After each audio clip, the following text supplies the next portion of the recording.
Apologies for the delay. We are starting 30 minutes late because of some logistic issues.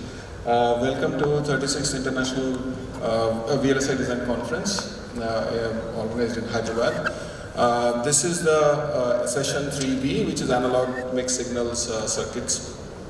And there are interesting topics, papers that will be presented here. They cover different they cover the whole spectrum of analog design, starting from power management IC design till ADCs, then physically unclonable functions, PLLs, and delay lines. So now I'll straight away go into the first talk, which is an invited talk given by Dr. Zaman. Dr. Hassan Zaman is present over here.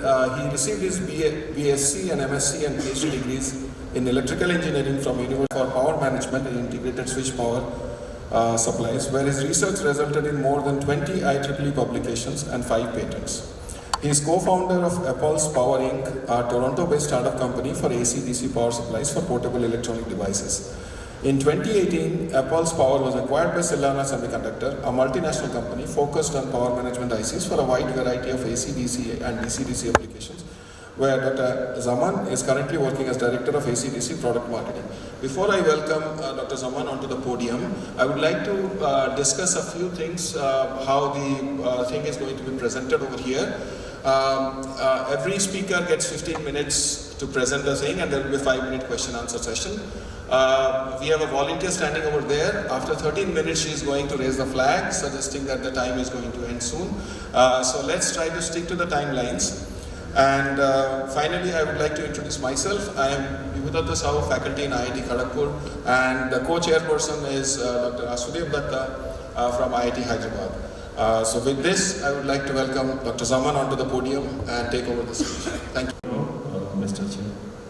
So thanks everyone for being here today. So I'm going to present active clamp flyback controllers paired with GaN devices in high efficiency and high power density AC to DC power supplies. So I'll start with the market trend in general for AC to DC power supplies, especially with respect to power supplies for portable electronic devices. Back in the days, like in 2010, everyone used to have a 5-watt charger to charge their smartphones, and that was commonly used power supplies that we saw in AC to DC power levels. Whereas moving forward, the power adapters are becoming more and more densely designed, so they now support something in the range of 45 to 65 watt for charging smartphones, as well as there is a lot of like multi-port power adapters that targets more than hundreds of watts for supporting multiple devices. So in general, bigger battery and faster charging mean more power is required from the AC to DC power supplies. And of course, OEMs want the same power at a smaller volume. So that means higher power density is a requirement moving forward, and is going to be a much more demanding topic.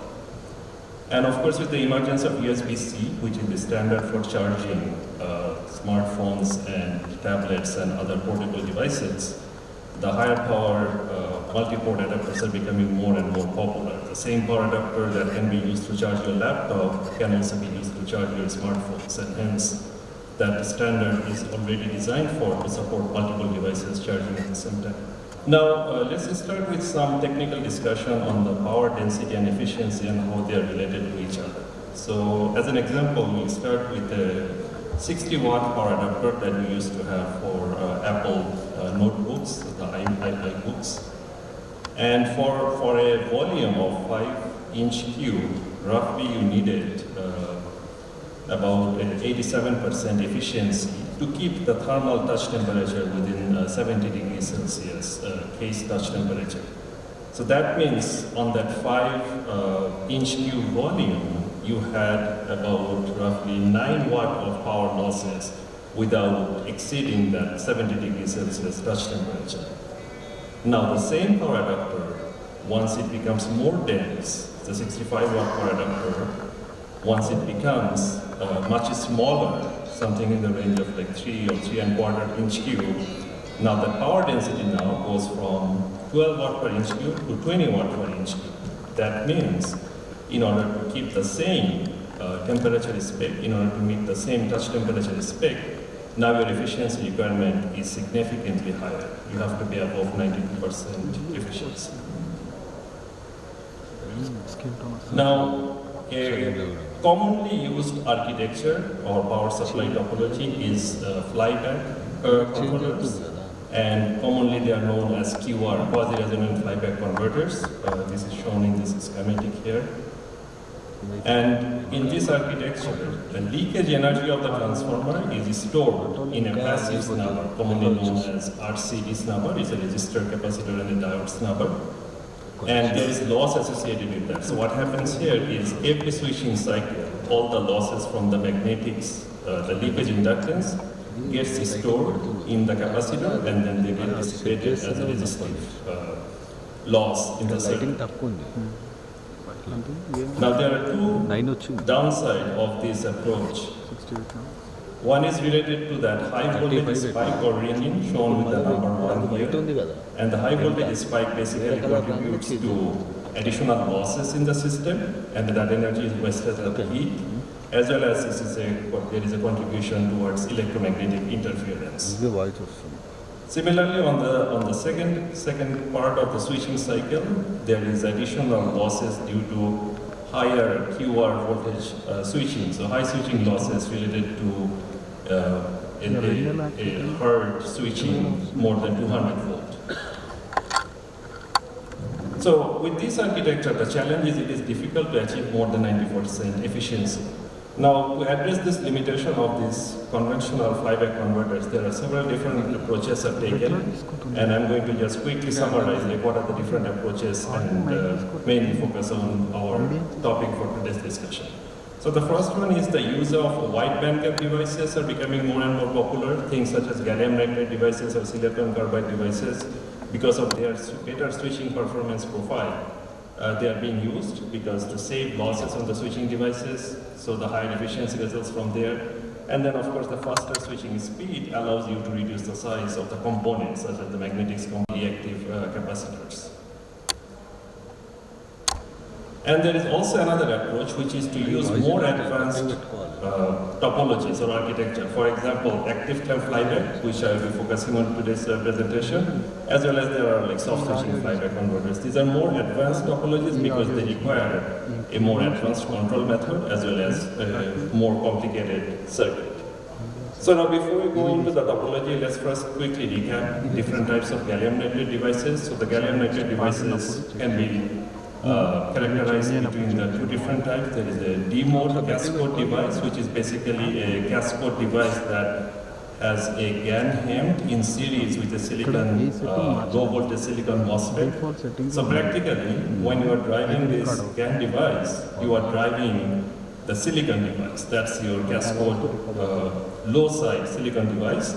And the nice thing about that is you can interface any flyback controller because the flyback controllers are designed with 10 volt gate drive, so you can interface with a D-mode GaN device quite easily without adding any additional component at the gate.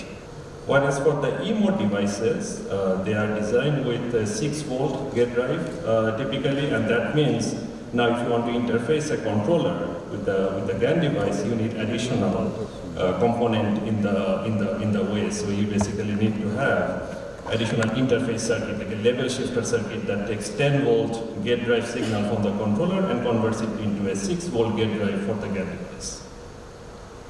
So that means those additional components are going to add more PCB real estate. So we are talking about high density, very small form factor power supplies.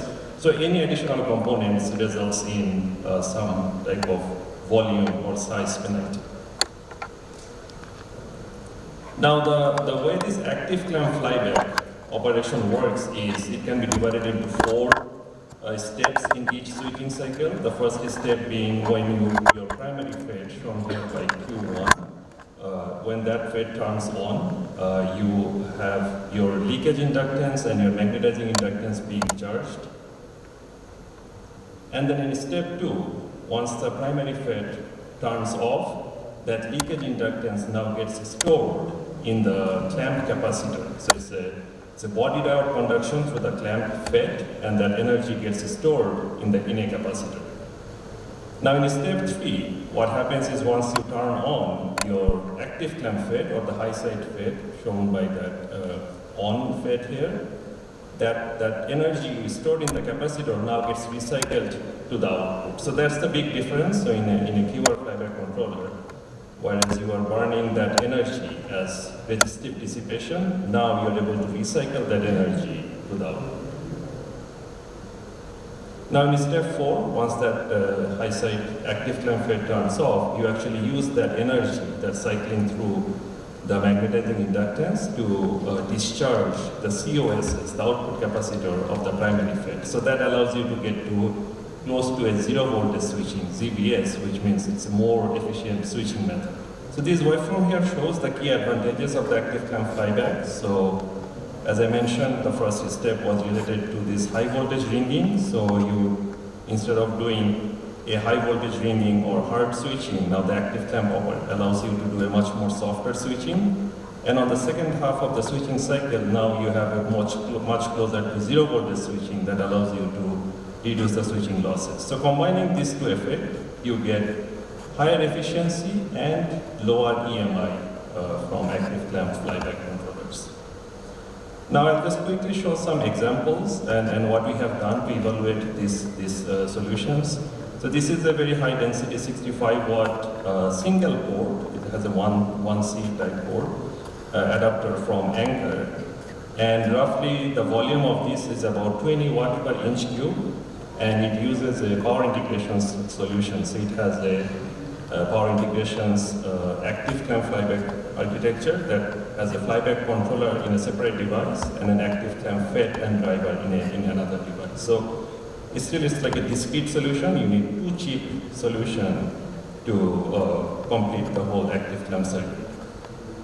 However, the efficiency of this architecture, as I mentioned, is significantly higher than QR flyback controllers. So now your efficiencies we are looking at here is more than 90% or more than 91.5% across the all line voltages. And we have also measured the temperatures of such devices when we let it run in the worst operating condition, which is low line 90 VAC. Full power, we will let it run for 3 hours, and we look into the temperature of the component because these high density power adapters, the efficiencies directly gets reflected in their base temperature. So this guy here reaches about 82 degrees Celsius, which is, as you can imagine, is pretty hot.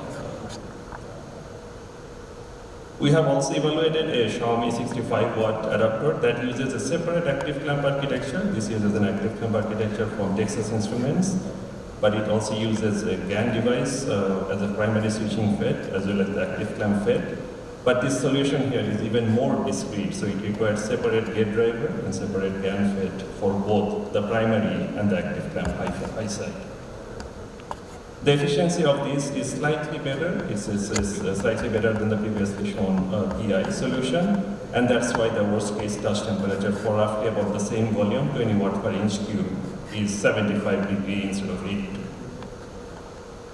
So in Sinana Semiconductor, what we have done is we have really created the world's first fully integrated active clamp flyback controller. So that means in a single device, we are able to combine active clamp FET, the driver, the controller, as well as the startup regulator. So all of those four functions are integrated in the same chip, and that's why it's important to mention like that's an analog mixed signal IC that has all the circuit elements for an active clamp controller. So that we are able to do without compromising any performance, as shown here, that our voltage ringing is effectively, practically it is gone. There is no voltage spike or ringing, as well as we have an advanced digital controller that tracks the operating condition to maintain efficiencies along the changing conditions such as line voltage, load, temperatures, and all of those. And our efficiency numbers are shown here, which is above 92% under all operating conditions. So with that, I just want to kind of show what happens in identical power densities, but with different efficiencies. So we have done a same form factor or same dimensions charger design as anchor shown before. We are achieving 20 watt per inch cube power density. The red efficiencies are here for anchor and the green are for Silana Semiconductors. As you can see, like roughly around all the operating conditions, we are about 0.9 to 1% higher efficiency. And the effect of that efficiency can easily be characterized in the temperature, right? So even if it's the same size, same form factor as I introduced with my first few slides, it is important to pay attention to the efficiencies due to the touch temperature, because practically what you are able to do is operate or deliver the same amount of power at a much lower temperature. That means it is going to require significantly less thermal challenges. It will have significantly less thermal challenges, it will require significantly lower thermal mitigation technique, and that allows you to maintain a longer lasting charger lifetime. So in order to conclude my presentation, basically the two types of losses that is really dominating in these high density power adapters are the snubber losses, which is the RCD snubber of the conventional flyback, as well as the switching losses. We are seeing a lot of GaN or advanced wide bandwidth devices being adopted in this power level, mainly to address the switching. However, still you will have the RCD or the passive snubber related losses. And in order to address those, the active clamp flyback architecture is really the key that allows you to regain the efficiency loss due to that passive snubber. And then the pairing the GaN devices with the active clamp flyback controller basically allows you to address both of these limitations, and we are able to demonstrate in various power levels to beat or meet the target power densities without increasing the case temperature, which is really a concern for safety and high density power adapters. All right, with that, I would like to conclude my presentation, and if there is any question, I'll be happy to take them now. Let's thank the speaker. Thank you. I'd like to ask you a question. So, in the near future, related to climate change and how we can solve most of this. Yeah. Thank you for your question. Yeah, so the climate change is mainly due to all our low efficiencies and thermal dissipations in the system. And what we're really trying to do in Silana is making the power adapters more efficient, not only at the full power when the power adapter is being used to charge your phone, but also from the standby mode of operation. For example, a power adapter is typically used only maybe 1 or 2 hours during the day to charge your phone, but most of the other times it's often plugged into the wall, and we have maybe like 5 to 10 or even 15 different power adapters all lying around at various places at our home. So when they're not being used, there is still kind of draining some power, so that is called no-load power consumption or standby power consumption. So we are trying to also reduce that no-load power consumption. So at the end of the day, it all comes to the efficiency, and when you're talking about the efficiency in a broader term, it's not only efficiency at the full load, but also efficiency at light load or low load or no load at all, to make sure that the impact on this dissipation and these losses are minimized to ultimately address the global challenges. So you have a D mode is easier or D mode is easier?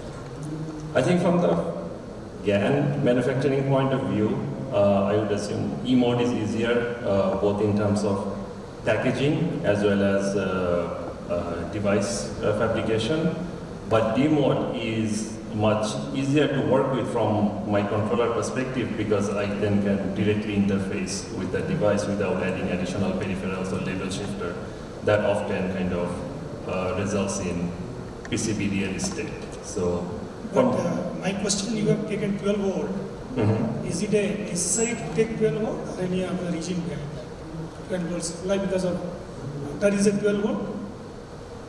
well, it is connected to the operation of the controller as well. That's right. Yes. Your size factor, how much reduced? Because anchor and your chip, whatever you integrated all. So I expect it to be more minimization on that. So on that one, actually, the level of integration we are talking about here is on the controller side. If you open up a power supply, you will see the most of the size is taken up by inductors and capacitors. The controller chip itself doesn't take a lot of space. So with high level of integration, you are not really directly improving the space needed, but what you are able to do is make it more efficient, like making the controller more efficient as well as keeping it lower cost. Because now instead of having 4 or 5 different devices, you have one device and that co-packages everything. So that level of integration does not necessarily result in size reduction, but mostly it results in circuit simplification. It's easier to design with, as well as efficiency improvement and cost reduction. And who will be your foundry? Foundry, is it because digital you are telling integrated, CAN also integrated, heating effect is there. What is the foundry access of that? So I cannot disclose the name of the foundry, but we have proprietary technologies that allowed us to bring all of these different functional blocks into a single chip. As I mentioned, like we are the first company to do that, and we have IPs that allows us to kind of bring in low voltage process for digital, combining with high voltage process for like active clamp FET operations, all in the same package. So we have been working on this for several years. Last question I have. Yes. Silicon carbide and GaN, right? Yes. Where you feel which is the better competitor in the market? Depends on the power level. I would say depends on the power level. Definitely at 65 watt to 100 watt power level, we are seeing GaN being much more dominant than silicon carbide. Silicon carbide has been traditionally being used for significantly higher power level, like 1 kilowatt inverters type applications. But recently, there is, I would say, like there is more and more interest in using silicon carbide for like 65 watt type power adapters. And mainly the objective there is to reduce the cost, because silicon carbide often is a smaller die than GaN, and they have better thermal conductivity characteristics than GaN devices. So they are making their room into lower power. I would say it's more interesting now. Thank you. Yeah, thank you. Can you repeat? Yeah, it's an ASIC for the controller, so it doesn't allow you to program. And what about the topology? Let's say my customer wants some variation of topology, or even let's say you want to go slightly different topology. Will it be supported, or it's again is hardwired, even topology is also hardwired? Yeah, the topology is hardwired for this, because this is specifically designed for active clamp flyback topology. So the controller itself is hardwired just for optimizing that performance. But I think what you're referring to, it has some value of making it like a universal type controller, so that the customers can use their selected topology. We haven't started looking into that type of controller architecture yet. Thanks. All right, thank you. Thank you. Thank you very much. Professor Amit Trivedi. The title of the talk is on unifying intrinsically operated physically unclonable function and random number generation in analog circuits. A case study on successive approximation ADC, and this clearly shows that analog mixed signal covers quite a wide range of topics. We started off from PMIC and now we are into POFs.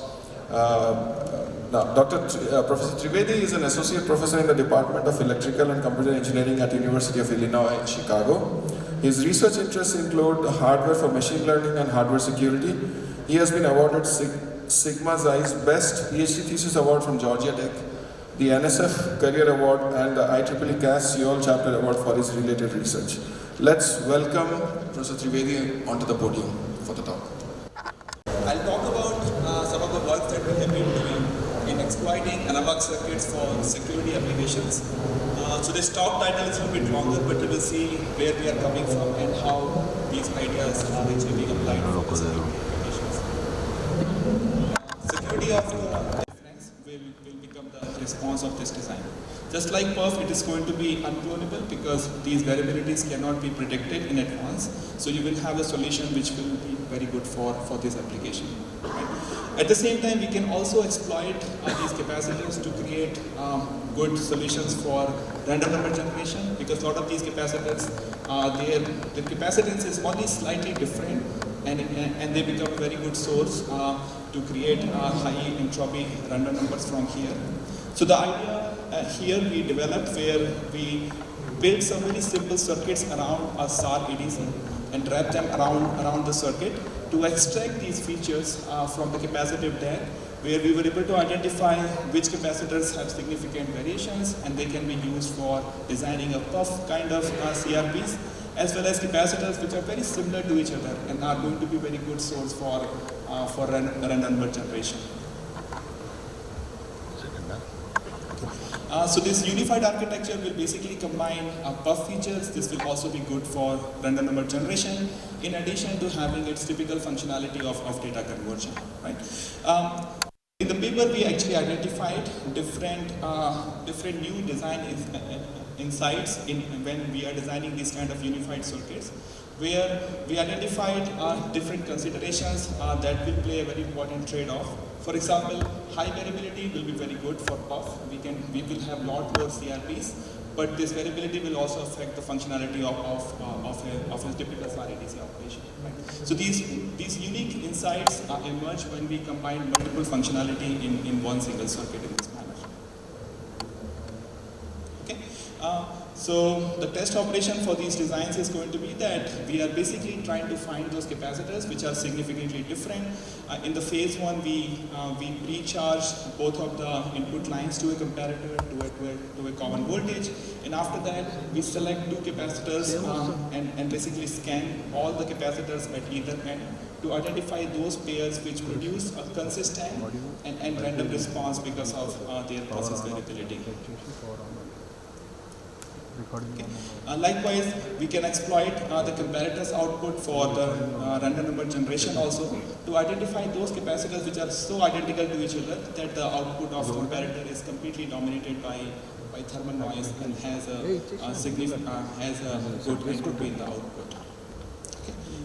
The algorithm was, so maybe I'll just come to this slide. So basically using a typical variability ratios on these capacitors, this map shows the different capacitances which are significantly different from each other and are very good, are actually very similar and produce an unstable bits, and they are very good for different DRNG applications.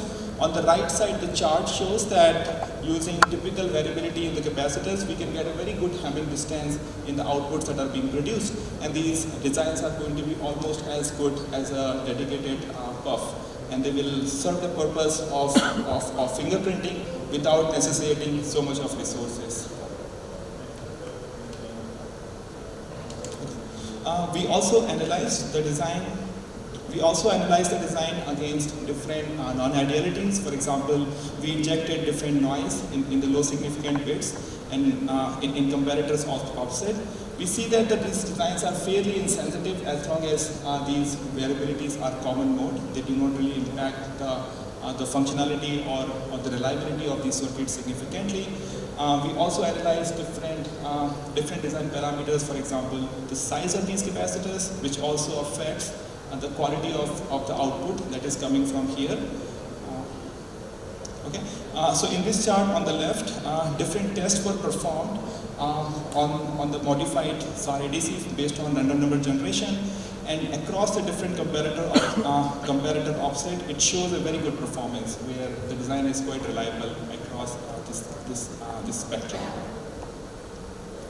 On the right side, likewise, the variability is applied to the.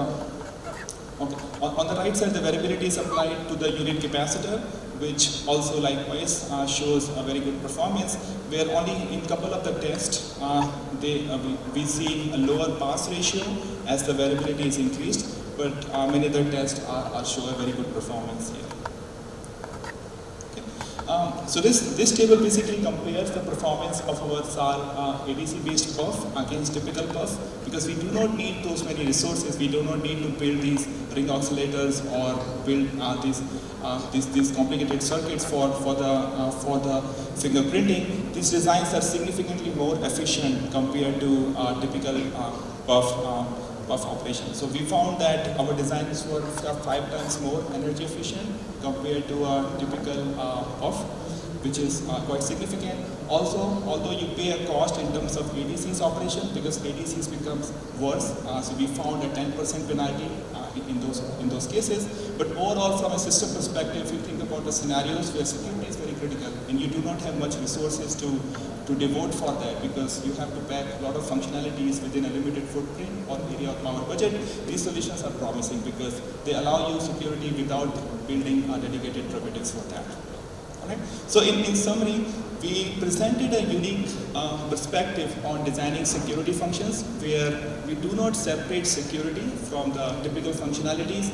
We design methods where we can leverage typical circuits such as SAR ADCs. In another paper we have shown that we can also use the scan chain delays to generate these kind of fingerprints without having to design dedicated circuits. This allows more resources for the typical functionalities and allows to embed more complicated security protocols within the circuits. And it also opens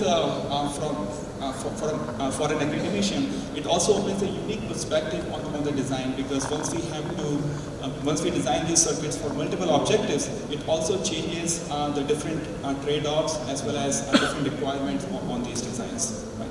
So overall, based on the idea that we pursued, we found that our SAR ADC based PUF was 5 times more energy efficient compared to a typical design, which is not surprising because we do not need dedicated resources for this. So with this, I end my talk. Thank you so much. Let's thank the speaker.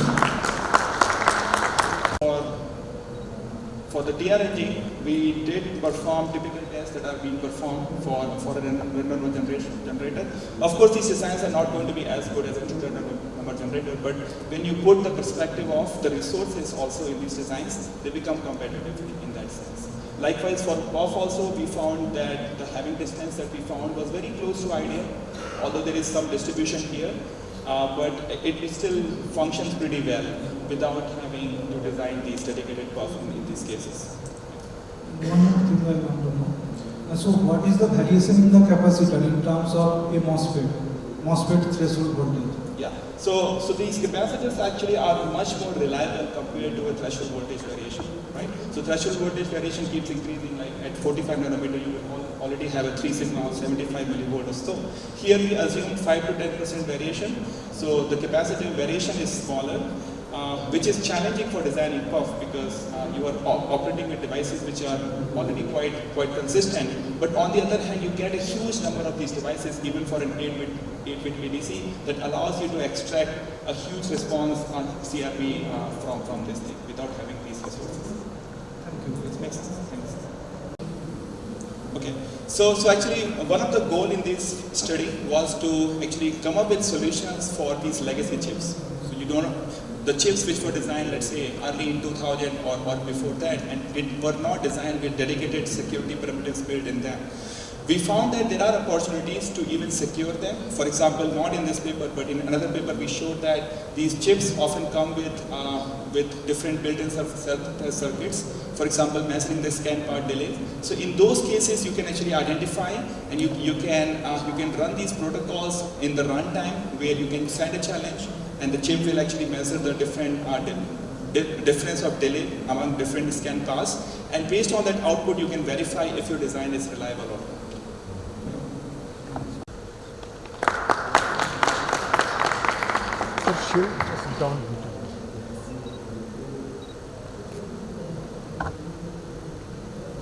Fabricated a year back.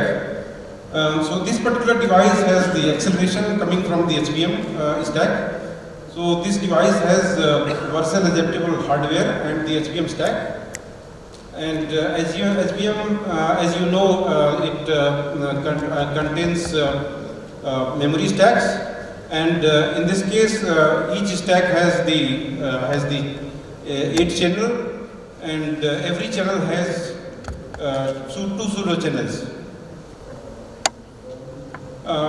It has every channel has 4 D words and 1 A word, and there are thousands of pins in this particular device.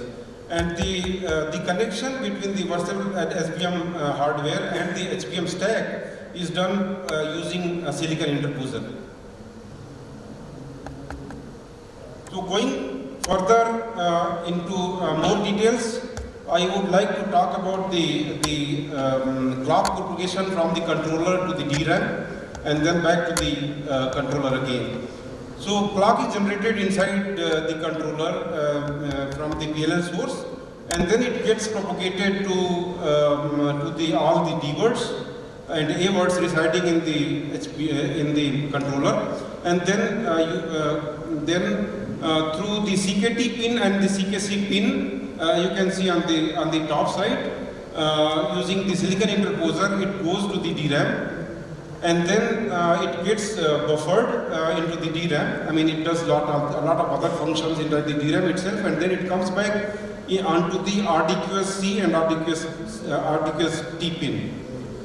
So what we observed in previous generation was that we could see that the duty cycle distortion was happening when this clock is coming towards the controller side after traversing through the DRAM. And it was happening, there was a limitation in terms of performance due to the duty cycle distortion of the clock on the read side. So we thought that we will just implement a duty cycle corrector circuit at the CKT pin and CKC pin inside the controller itself, and will make up for the DCD losses while going through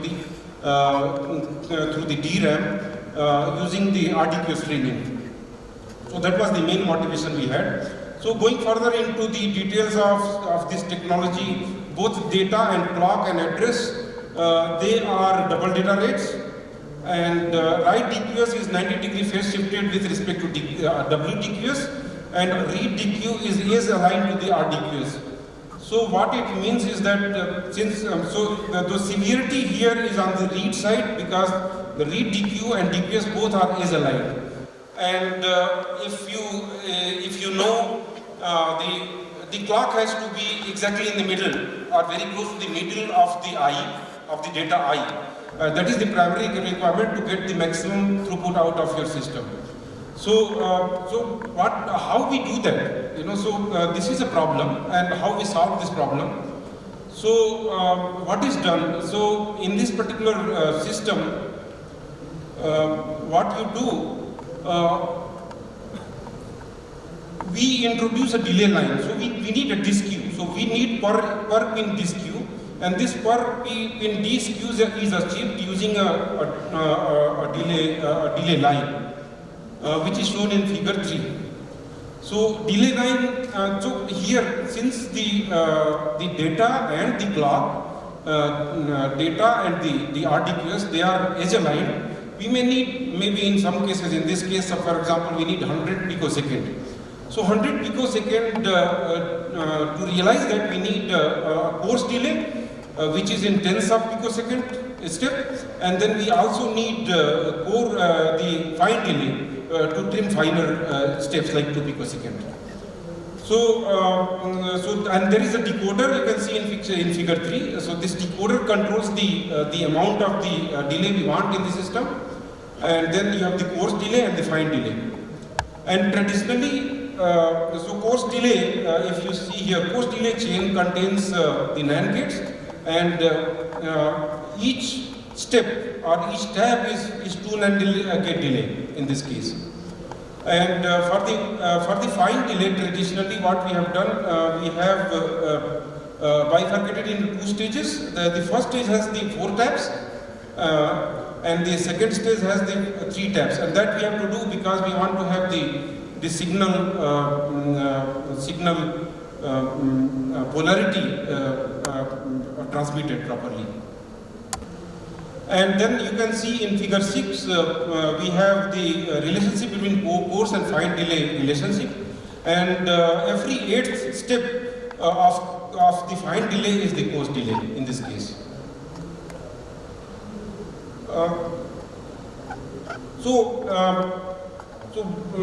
What is the motivation here? So what we thought was that, the main problem we have is basically we don't want to introduce any latency into the system. So what we thought was that, okay, inside the fine delay line itself, since it has 2 stages, we are going to implement a DCC as the second stage. I mean, we will keep the delay, the fine delay in the first stage, and then the DCC in the second stage. so that the overall inherent delay is same as what it was in the traditional fine delay chain, which is shown in figure 5. So here what we saw was that when we started this work, we saw that this was the traditional DCC implementation, where you have two stack devices and you have the clock incoming and then clock out, and then the second transistor was being controlled to get different extent of the delay of the DCC. So if we want to correct the DCC on the negative direction, of course we have to turn on the NMOSes. So that the negative edge shifts actually, and then say 52% changes to 50%. And likewise on the other side you have to do the other way. So you have to enable the PMOS devices, and then you have to correct on the positive side. So what we saw was that the traditional circuit what we have, it was suffering from non-linearity. You can see that the steps across the DCC codes, they are not constant. So that was the main problem, and we want to have a constant uniformity here or linearity here to make sure that you can correct the DCT properly and you can get maximum out of it. And especially it is more, it plays a much bigger role when we are transmitting a differential clock, because for this CKT and CKC, the delay code may not be same, because it is the other way actually. So if we have linearity and if we can have proper granularity, then it is going to provide the maximum performance. So this was something I already discussed, that we wanted to implement this particular DCC, the DCC along with the delay line without compromising on the delay line and implementing the DC, and without having any kind of inherent delay being compromised. So what we did, all the 7 tabs are being implemented in the first stage itself, and then the second stage is freed up for the DCD control. So by doing this, I'll talk about all the course delay and the fine delay typical values. So typically course delay is 16 picosecond in this implementation, and then fine delay is 2 picosecond. And the DCC correction, we assess that it is 4 picosecond, which should be good enough. So that is what we maintained, and we could correct because of these 3 bits we have up to 28 picosecond plus minus DCD correction. Now I'll go further into the detail of the implementation. So 10A shows the DCC control. So we want to have the MSP DCC3 on the left hand side figure. This one controls the direction of the correction, whether it is positive or negative, and then the next 3 bits are used to set the extent of the correction. And unlike the DCC circuit itself is shown in figure 10B, and you can see that this particular circuit is very different from the previous work. What we did, we stacked many devices, and we did lot of improvisation with respect to the layout. And by doing this, so as you see from the LSP to the MSP, the number of stacks are increasing because we want to have more resistance, capacitance being constant. So we had to cascade with different devices, and you can extend it further. It might be a little bit complicated, but you can extend it further. So by doing this kind of stacking of the devices, we were able to achieve the linearity, which I'm going to show in the next slide. So what we did in our analysis, we covered all the PVT corners, and this is very layout incentive. So we were very much working on the layout itself, so it was most like a RC extracted, and we used to target all the RC extracted corners. And we got the silicon, we had the silicon measurement setup that is shown in figure 11, so this is the kind of setup we have. And what we did, we did a correlation at the same corner, say for example typical in this case, we correlated the results, silicon result from the simulation, and we saw that excellent correlation has been observed here for both positive direction and negative direction for the DCC correction. And similarly, we also did for the delay tab, because we changed the structure itself, So if you recall, earlier we had implemented this in the 2 stages. Now we are implementing the delay in the first stage itself. So we wanted to also characterize the delay line, the linearity, and you can see that excellent linearity is also observed from silicon to the simulation for the delay tab and the per tab delay as well. Now we also did analysis across different corners in the simulation, and we saw that the behavior of the DCC was pretty linear. And just to demonstrate or apply this delay setting, the impact of the delay line, our characterization engineer, they did read margin analysis in different DCC settings. So you can see on the left hand side, figure 17, that read margins are changing when we are changing from DCC 15, DCC 7, DCC 0. So DCC 0 is actually no setting. There is no DCC correction setting. Figure 7 is the positive setting and 15 is the negative setting. So you can see that, and this was applied to both DQST and DQSC, and you can see that the DQST and DQSC, the read margins are changing when we are changing the settings. And what we observed was that for no setting itself, we had enough margin, but when we are going for higher frequency, this is one of the lot. We did analysis on different lots, and what we saw was that when we were going for higher frequency, we overclocked it to 3.6 UPS and beyond. And we saw that this particular, this DCC correction was helping us when we are going for higher frequency. Just to provide more evidence that we had silicon measurement from the read eye, which is of interest for us. You can see the odd bit read eye and the even bit read eye. Both of them look pretty wide open at 3.2 Gbps data rate, and that is with no correction setting. We also did comparison between the previous work and the current work, and you can see that the DCC linearity is better in the current implementation. So in short, we can say that the linearity of the current DCC is better than the previously implemented DCC, and we have seen exceptional correlation between silicon and simulation for both the DCC correction circuit as well as the delay lines. And we have applied the DCC setting, and impact of the DCC setting has already been demonstrated into the read margins. Now, just to show you how the device looks like. So this is the Versal HBM device. I got this picture thanks to my colleagues, and then I'm also showing you the HBM device X-ray and CSAM view, which is shown on the left hand side.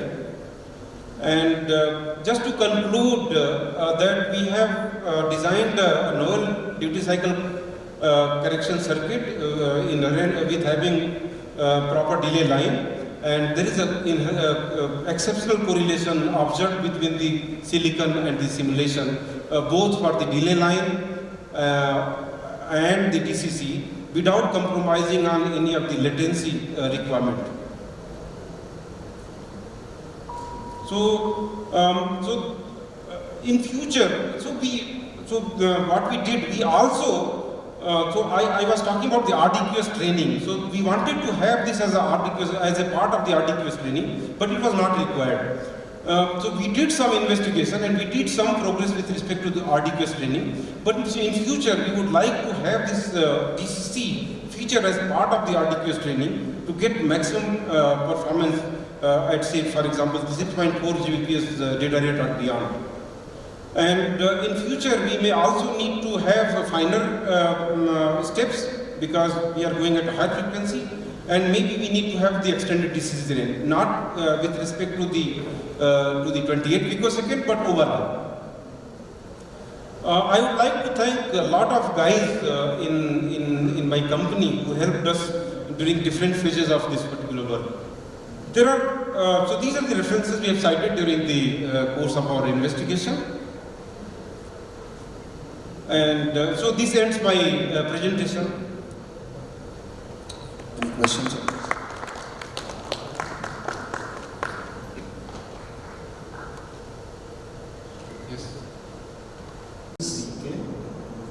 In your retraining, when you say that RDQS training you are doing, Yes. you are actually correcting the duty cycle of CK when you are transmitting to. That's correct. Yes. Okay. So my question is, in the read path, you can always differentiate the rise and fall of the RDQS, so that you don't have to worry about the duty cycle of RDQS. So was that also being considered part of? Yeah, that is already there. That is already there. But I demonstrated that it still matters. I showed you in the read margin, that the duty cycle, if you have any in the system, actually is going to impact. And that's what we saw, that although what you are saying is correct, so what we do, we use only the positive edge of the clock. Okay? But what we observed was that it was still a limitation. And that is the reason, even knowing that we are going to only use the one edge of the clock or the RDQS, we still have to do it. So that's what was the observation, and then that was the motivation. Okay, so in a way you are distorting CK to get the correct duty cycle when it is being transmitted from the D. Yeah, in the read path, during the read cycle. Okay, so also there can there be a feature like inside the DRAM which you can control through the controller, so that its duty cycle can be directly controlled? I am not aware of that because normally all the controls are coming from the HBM controller inside the virtual device here. Okay. And one related question, I really didn't get how that duty cycle is being trained or is being corrected in the CK path after the fine delay. You did some stacking, right? Yes. But how does it really correct the duty cycle? What is the sense path or what is? So sense path is actually, when it comes to the RDQS, basically, then you sense it whether it is correct or not, and then based on that you correct the clock. So it's a feedback path. So that's what is the training actually we have been attempting to do, and that is a work in progress. I already mentioned here. Yeah. Thank you. So across the temperature corners, what was the deviation observed? Yeah, so across the temperatures there are deviations. So I think it is changing from about 1 picosecond to 3 picosecond. I mean, that is the range actually we get. So there is a lot of variation across corners. Okay. Yeah. Fine. Thank you.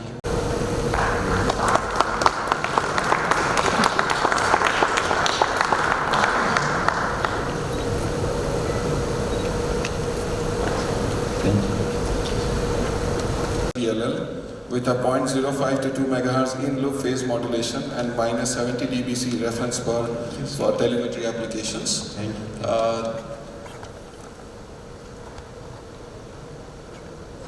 The authors are Snigdha Jakkoju, again apologies if I'm mispronouncing any of the names, Dipti J.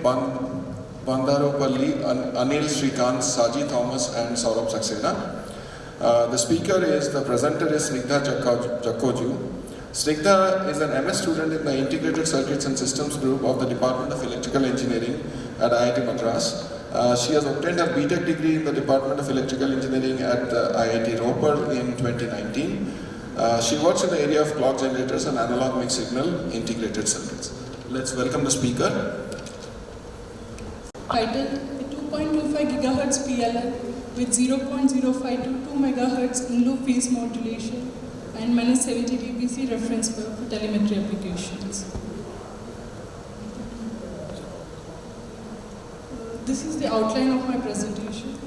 First, I'll discuss the motivation for our work. Second, I'll discuss I'll detail explain our proposed architecture. and then I'll discuss about the measurement results for our product. And finally, I'll conclude with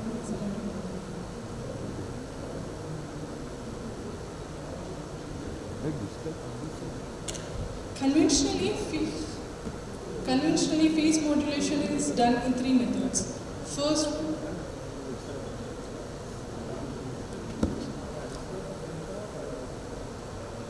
one is the external modulation. One of the major issues in using phase modulation in telemetry applications is its requirement for large phase amplitudes. And larger bandwidth to support high data rates. And this can be easily achieved in external phase modulation, where we use a separate modulator block outside the carrier generation loop. And this helps us in achieving large bandwidth and large phase amplitude. But this whole modulator subsystem occupies large area and also heavy. And this can be an issue for telemetry application where these are critical parameters. In contrast to external phase modulation, in loop phase modulation, we modulate the carrier within the PLL itself by using its own components. So this offers us a compact and lighter solution. We modulate the carrier through the frequency control word, which is the input of the delta sigma modulator. But here the modulation bandwidth is limited by the PLL loop bandwidth, and PLL loop bandwidth is often decided by its noise performances. But to extend our modulation bandwidth, we can use a pre-emphasis filter before injecting it to the input of the delta sigma modulator. And this helps us in widening the modulation bandwidth for the same PLL loop bandwidth. What pre-emphasis filter does is it boosts the high frequency components of our data signal, thereby compensating for the PLL role of frequencies. But designing of this pre-emphasis filter can be difficult because we need to get exact inverse of the PLL transfer function, and that can be a difficult task. And the third method is the 2-point based modulation, where we introduce a data signal at 2 different points in the PLL loop. And by introducing at 2 different points, we are able to widen the bandwidth. So traditionally, we introduce this signal at the V control node, that is the input of the VCU, and the second point is the input of the delta sigma modulator. The signal introduced at the input of the delta sigma modulator sees the low pass path to the PLL's output, and the signal introduced at the VCO's input sees high pass path to the output. But here the major issue is one is the digital control, the other is the analog control. So mismatch between these 2 controls can adversely affect our modulation bandwidth and linearity.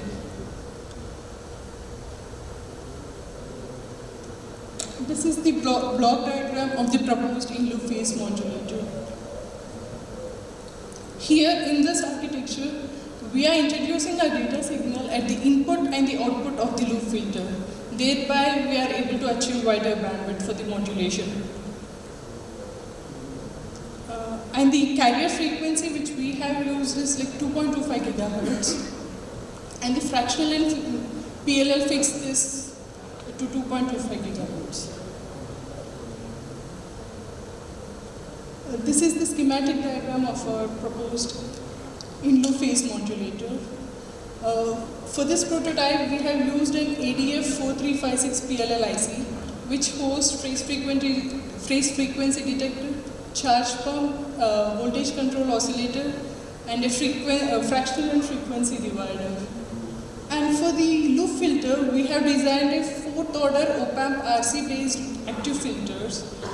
This higher order filters helps in suppressing the reference curve. And in this PLL IC, we have an integrated VCO. The output frequency of this VCO is from 3.4 to 6.8 gigahertz. And the phase noise of it is around minus 135 dBc at 1 megahertz. And for the reference, we have used a temperature compensated crystal oscillator of 40 megahertz, and it has clipped sine wave output, the crystal oscillators. And for the modulation, we have used only analog filters. That is, we are doing only analog phase modulation. We are avoiding the digital path. And we are introducing the data such that at the input of the loop filter, the low frequency content of the data signal is introduced. Since from this point to the PLL output, the signal at this point is low pass transfer function nature. And we are introducing high frequency content of the data to the input of the VCO, since the transfer function from this point to the PLL output is high pass in nature. So injecting at these 2 points is helping us widen the bandwidth, modulation bandwidth. These are the specifications for the wideband phase modulator. The reference per is at 40 megahertz, and all the PLL components are chosen such that the loop bandwidth is 100 kilohertz, and for the desired loop bandwidth, the target phase margin is from 50 to 60 degrees, and the output frequency spans from 2.2 to 2.3 gigahertz. And we are aiming for a modulation bandwidth from 50 kilohertz to 2 megahertz, and the targeted phase modulation index or modulation deviation is around 2 radians. And the spurious tones is expected to be better than 60 dBc, minus 60 dBc. Okay, these are the low pass and high pass transfer functions for the modulation. The one in the green, this shows the low pass transfer function. That is, the first point of injection is at the input of the loop filter, and the overall transfer function, the signal injected at this point from the input to the PLL output since low pass transfer function, and the signal injected at the VCO's input sees an overall high pass nature, which is shown in the red. And these two adds up and gives us an all pass transfer function, which is shown in blue color. And phi out is the overall phase shift PLL at the output of the PLL due to this modulation, due to the modulating data.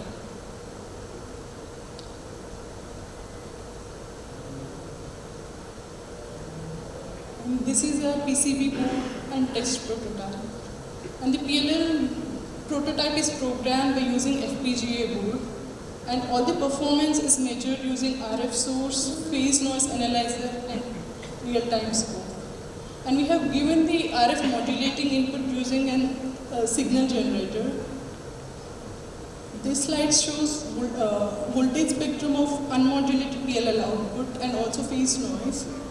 In the first plot, we can see that the center frequency is around 2.25 gigahertz, and we can see S per at 40 megahertz, that is the reference frequency. And the spurious and the reference per value is minus 70 dBc. And the second plot shows the phase noise of the PLL output. When integrated from 100 kilohertz to 1 kilohertz to 100 megahertz, we got integrated jitter of around 342 femtoseconds. And we could achieve that less reference per because of the fourth order filter which we have used.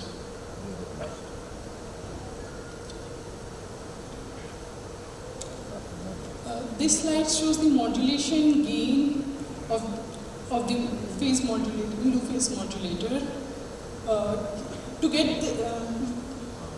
calculate the modulating gain, first we have introduced a small signal input of 60 millivolts as modulating data to the modulator for different modulating frequencies, and the resulting PLL output is captured and analyzed to get the modulation gain.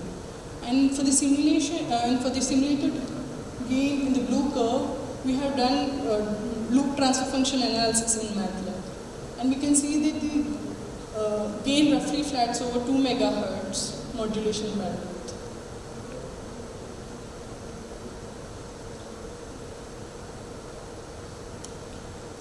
This slide shows C0 by C1 ratio against the modulating frequency, where C0 is the amplitude of the modulated signal at carrier frequency Fc, and C1 is the amplitude of modulated signal at carrier frequency FC plus or minus FM. And this C0 by C1 ratio is plotted for different modulating amplitudes.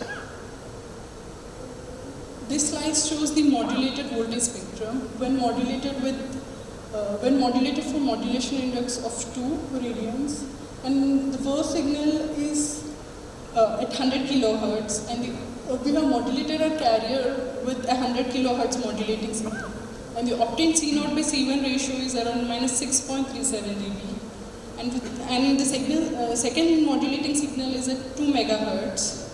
And the obtained C0 by C1 ratio is around minus 5.93, and this confirms the wide modulation bandwidth for large modulation index.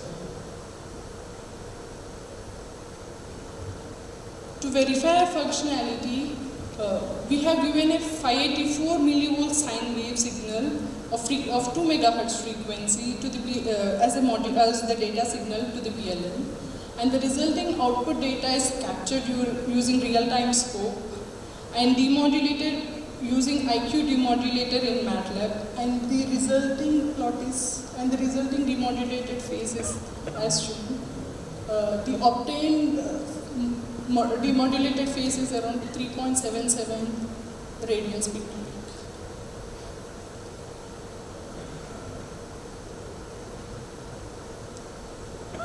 This table shows the measured power summary of this prototype, and this prototype consumes around 98.75 milliampere at 5 volts and 152.7 milliampere at 3.3 volts.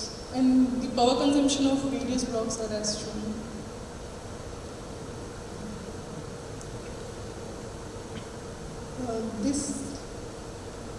This slide shows the performance comparison of the in-loop phase modulator, which we have realized at board level, with state-of-art in-loop phase frequency modulators realized at IC level. This is not very ideal comparison since we have done it at board level, but we could achieve wideband modulation for large phase amplitudes with very less reference power. And to summarize, we have a wideband 2-point analog phase modulator is designed and measured, and phase modulation for small signal input with modulation index of around 0.2 matches with our small signal model of the PLL in the frequency band of interest, that is from 10K to 2 megahertz. And for large signal amplitudes, the C0 by C1 deviation is around 1 dB for modulation index less than 1.8, and for the same frequency band, that is around 2 megahertz from 10 kilo to 2 megahertz.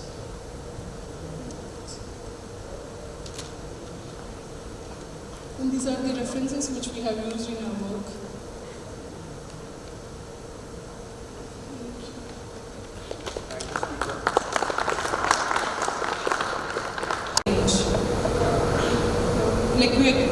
We are giving, if we are expecting a modulation index of around 2 radians at the output of the VCO,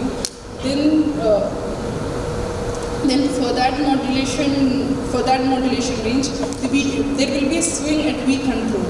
So for that V control, we expect the K ratio should be constant. If that varies, then the linearity is definitely affected.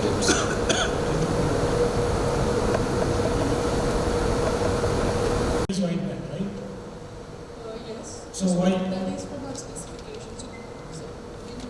Have you changed for the frequency range? Have you checked what is the performance of that? No. Okay.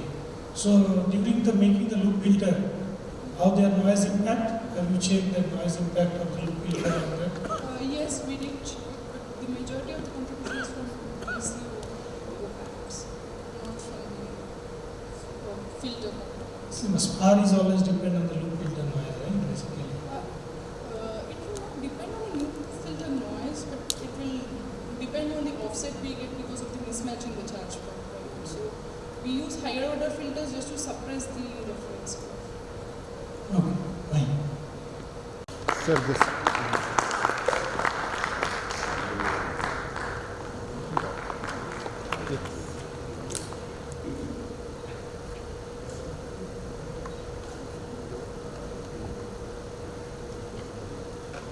in analog design, which involves healthcare, I believe. Yes, that's it. The title of the talk is Ultra Low Power Non-Uniform SAR ADC based ECG detector for early detection of cardiovascular diseases. The authors are Aditya Ram Kumar, Anshul Verma and Vishnu Prasad Das. The presenter is Anshul Verma. Anshul Verma received a BTech degree in Electronics and Communication Engineering from CSJM University, Kanpur, India in 2016. MTech degree in Microelectronics from Triple IIT Allahabad, Prayagraj in 2019. He is pursuing a PhD degree in Electronics and Communication Engineering at IIT Roorkee. His research interests include analog mixed signal integrated circuits, RFIC, oscillators and frequency synthesizers. With this, let's welcome the speaker, Mr. Anshul Verma. Okay, so very good afternoon to all of you. Myself Anshul Verma, and today I'm here to present my paper, the Ultra Low Power Non-Uniform SAR ADC based ECG detector for early detection of cardiovascular diseases. So this is my presentation flow. I will start from the basic introduction of cardiovascular diseases. Then I will discuss about the point which motivate us to design such type of circuit. Then the problem statement discussion, and after that I will discuss about the proposed approach with this methodology, how we solve that problem. Then the results, and at last I will conclude my talk with some conclusion point. Okay, so before discussing about more technically, let us first discuss what are the CVDs, that is known as cardiovascular diseases. So, and how the body suffer from these diseases. So basically, these are the group of the diseases which is related to your heart and the blood vessels, like that high blood pressures, heart attacks, arrhythmia and the stroke. So in this pie chart you can see that it is showing the percentage of causes of death in 2019, and you can see that most of the death has occurred due to the CVDs. Approx the 1/3 is death only due to the CVDs. And according to the WHO also, in 2019, around the 17.9 millions of death is occurred only due to the CVDs. And if we go further around the CVDs, there is a cardiovascular disease, and you can see that the 85% of death only is occur only due to the heart attack and the stroke. So this is a major concern in today's world. We have to deal with it. So now come to the motivation. So basically, if the people suffer from this type of diseases, then the treatment of this disease generally occur after the symptoms has been occur in the patient. The patient will go to the doctor and consult with the doctor, and the doctor conducts some tests to further narrow down it. So what is the problem with sometimes these means sometimes the problem is not related to the CVDs, they are related to some other problems like gastro-like problem. So sometimes in the case of false alarm, what happened? The total medical resources and the cost and sometimes the time of the patient, the doctor is totally wasted. So what are the efficient way to just deal with it? So efficient way to deal with it and the cost effective also just continuous monitoring of the persons or the individual person. So for that we need such type of devices which has a very low power consumption, very low cost, and it is easy to wear because we have to always wear that type of device for the continuous monitoring. Okay, so come to the problem statement part. So the device which I talked about in the previous slide basically consists of this block diagram, these blocks. This block mainly consists of the instrumentation amplifier generally, which is used to just amplify the ECG signal because it is a very low amplitude signal. It's a few microvolts, it's a millivolts, few millivolt signal. So we have to just amplify for the further processing. It is followed by the filter to just filter out the high frequencies noises and the signal which is not interest. After that, an ADC is used to just sampling and quantize the data to further processing in the DSP. Okay, so but what is the problem with this block diagram? Here we have the ADC is there, so which is a power hungry circuit. Also in the literature, different types of the ECG front end also available, which requires some additional block, like the integrator and the differentiator, and some other ECG detector uses some additional voltage references for just to compare the peaks with some threshold value to detect the R2R interval and the others.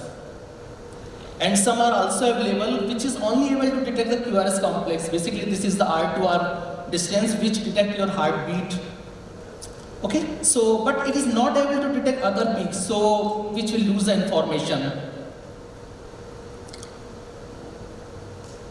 So what we proposed here? So we are proposing a ultra low power non-uniform SAR ADC based ECG detector. So what is the non-uniform in it? We will discuss in further slide. So it will reduce the number of conversion in the ADC. Okay, so it is directly related to your dynamic power. If you reduce the number of conversion in the ADC, then your power consumption is ultimately reduced, the average power consumption. And this proposed RDC is also able to detect all types of the peaks which present in the ECG signal, like the P, R, and the T, and also the segment which is present in the E2 ECG signal. Okay, so what methodology we use here? So in this figure you can see that so this is a typical ECG waveform. Here all the peaks are, the P, R, T is there, and you can see that most of the samples are occurred at the mean value. Okay, so and there is a clearly difference between the P, R, and T peaks. So R peak has a very large amplitude as compared to the P and T. So based on the ECG nature, okay, we proposed a piecewise linear contaction scheme here. So what is the scheme? We provide the lower bit resolution to the higher amplitude signal. Because we don't need too much information to detect the R peak, it is already have a very large amplitude, and we provide the higher resolution. It's an 8-bit resolution to the lower amplitude signal to just detect this P and T peaks, because it's a very low amplitude and we have to generate more information to detect these peaks. Okay, so come to the transfer characteristics of the proposed SAR ADC. This is the, you can see that this is the transfer characteristics of proposed SAR ADC, which is divided into two parts. Okay, the region which is lie below the 0.15, which is in case of the region which is below the 0.15 volt, this is VDD by 4, because our VDD is a 0.6 volt in that case. So the region which is lie below that, it is governed by some high resolution algorithm. And the region beyond that is governed by some low resolution algorithm. It is different from the conventional SAR ADC, because in the conventional SAR ADC, we will just start the conversion from the mid of the supply voltage here, the VDD by 2. So here first it is check what is the threshold transient point, then it will just again perform its work.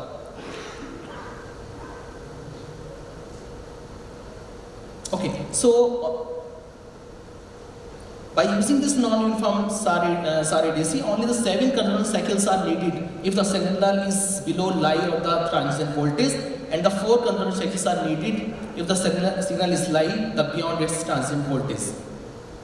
For some more clarification, now we will discuss about the conventional SAR algorithm and the proposed SAR algorithm here. So first start with some conventional SAR algorithm. So first we start, we want to just convert the V input is a 0.2650, let's take an example. So first that value is sampled with the help of sampler and hold circuit, and the conventional SAR algorithm, first V reference, that is the VDC, set to the VDD by 2, which is 0.3 volt in that case, in our case. Okay, then it will check, compare the sample value with the reference value. If it is the less than, then it will update the reference voltage to just update, and it will again increase the iteration value, further check with some the conditions, that is the less than of the bit, and if it is valid, then it will just go to some updation, then this loop will work until the condition is true. After that it will end. So the summary of the conventional SAR ADC is like that: if the sampled value is less than the reference value, then it will reset the last set bit and just update the last bit to the 1. And if the value is greater than the reference value, then it will maintain the last set bit and just also set the next bit to the 1, like that, in the conventional SAR algorithm. Now come to the proposed SAR algorithm. Okay, so it will first sample the value, but it will not fix the reference value to the VDD by 2. In that case, in the proposed, it will set the value of VDD by 4. That is a 0.15 in our case. Then it will first check in which region the value is lying. It is the high resolution part or the lower resolution part. So this will compare in that stage. After that, it will, if it is the value is the low, suppose here I am taking the example is the 0.12 volt, which is a less than 0.15 volt. So it is governed by the high resolution algorithm. So if it is low, then it will go to the right part, and it will set the V reference value to the VDD by 8. That is the again mid value of the lower part of the high resolution ADC, high resolution algorithm. Okay, then it will go further some calculations, then it will generate after the sum cycle, then it will generate the final value here. And if signal is not like the high resolution and is beyond the 0.15 volt, then it will work as a conventional SAR ADC, and you can refer the same example here also.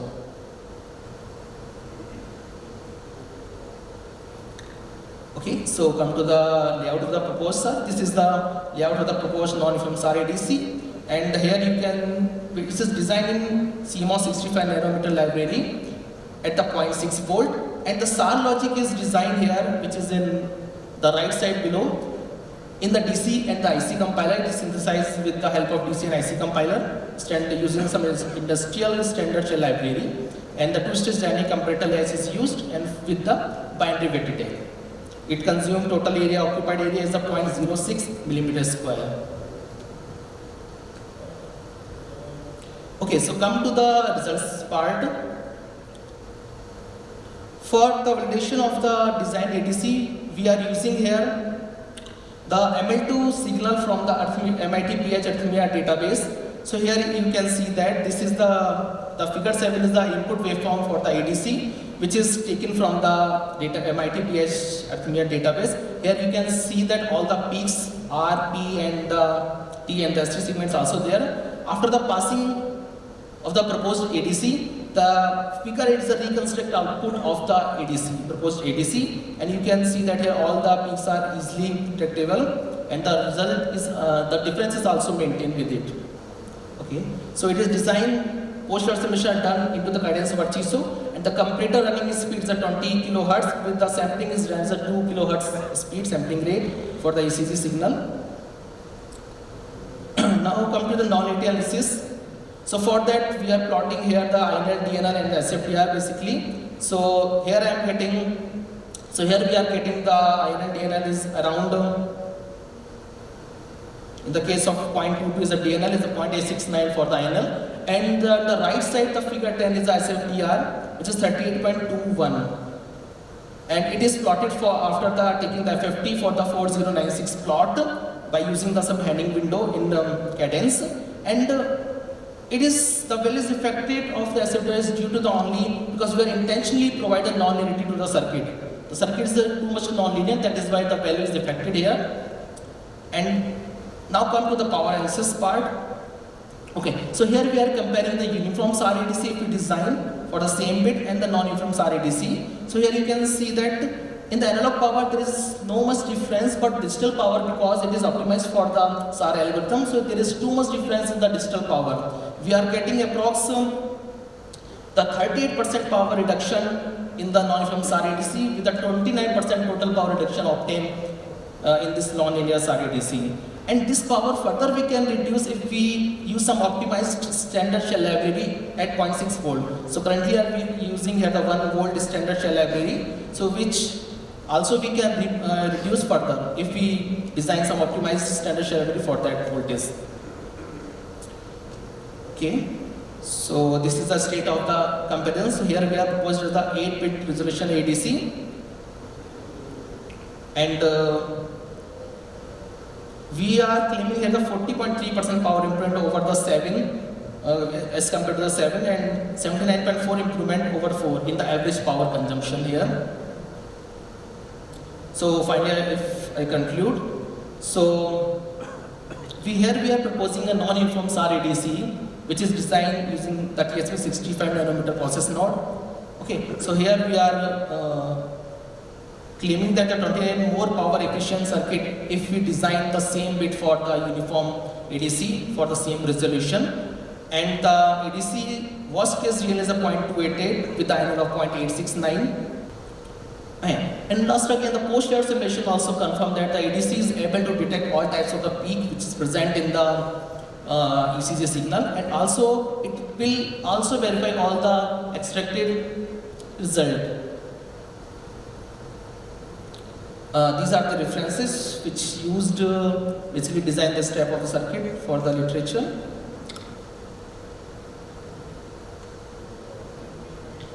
Yeah, fine. Thank you.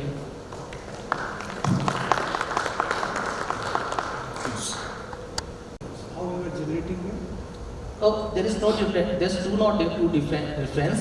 First, our reference is fixed to the 0.15 volt, which is a VDD by 4 in our case. So first, after the sampling of the signal, it will check. The first comparator will check in which region it lies signal. Okay. Then, if it is a lower region, the input signal amplitude is low, then it will go to the high resolution part. Then it will again use the same algorithm which the conventional SAR is using to update the value of the voltage, the reference voltage. So how do you generate that VDD by 4? By a register divider or by some video? Yeah, and it is providing by the outside because we can easily optimize to the voltage also. We can change the voltage also because it is based on the PGA output. Your signal. Here I am claiming that the signal is only 0 to 0.6 volt. Okay. So for that we need to just amplify the ECG signal 0 to 0.6 volt also. So if it is change the value of the power also gain according to the, then we have to change the threshold and the supply also. So you are claiming for the 0.6 currently. So the power comparison that you are seeing, presently you take two different reference. One is VDD, another is VDD by 4. Both are externally supplied. First is VDD by 4.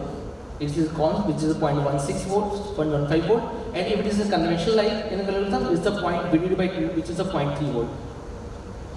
Well, the question is whether you have two different supplies going in or you have only single supply. It's single supply, 0.6. Okay, understand. All the references are generated internally using some dividers. Using register divider. Correct. Okay, so that power is included in your power. Yes. It's included. And the second question I had, if you go back to that reconstructed waveform,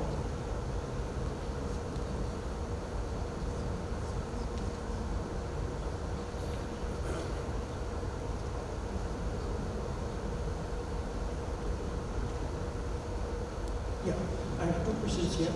One is, what is the typical width of this peak time?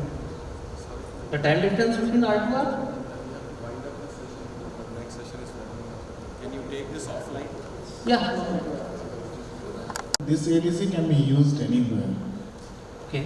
So is there any like what is specific to ECG here? It's a low power. So for that we are claiming that ADC. So okay, means if there is any low power application, then we can use that. Okay. Thank you.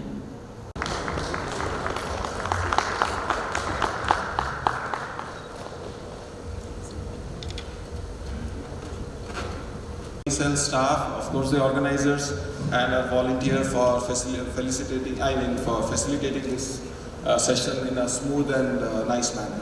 Thank you all for attending.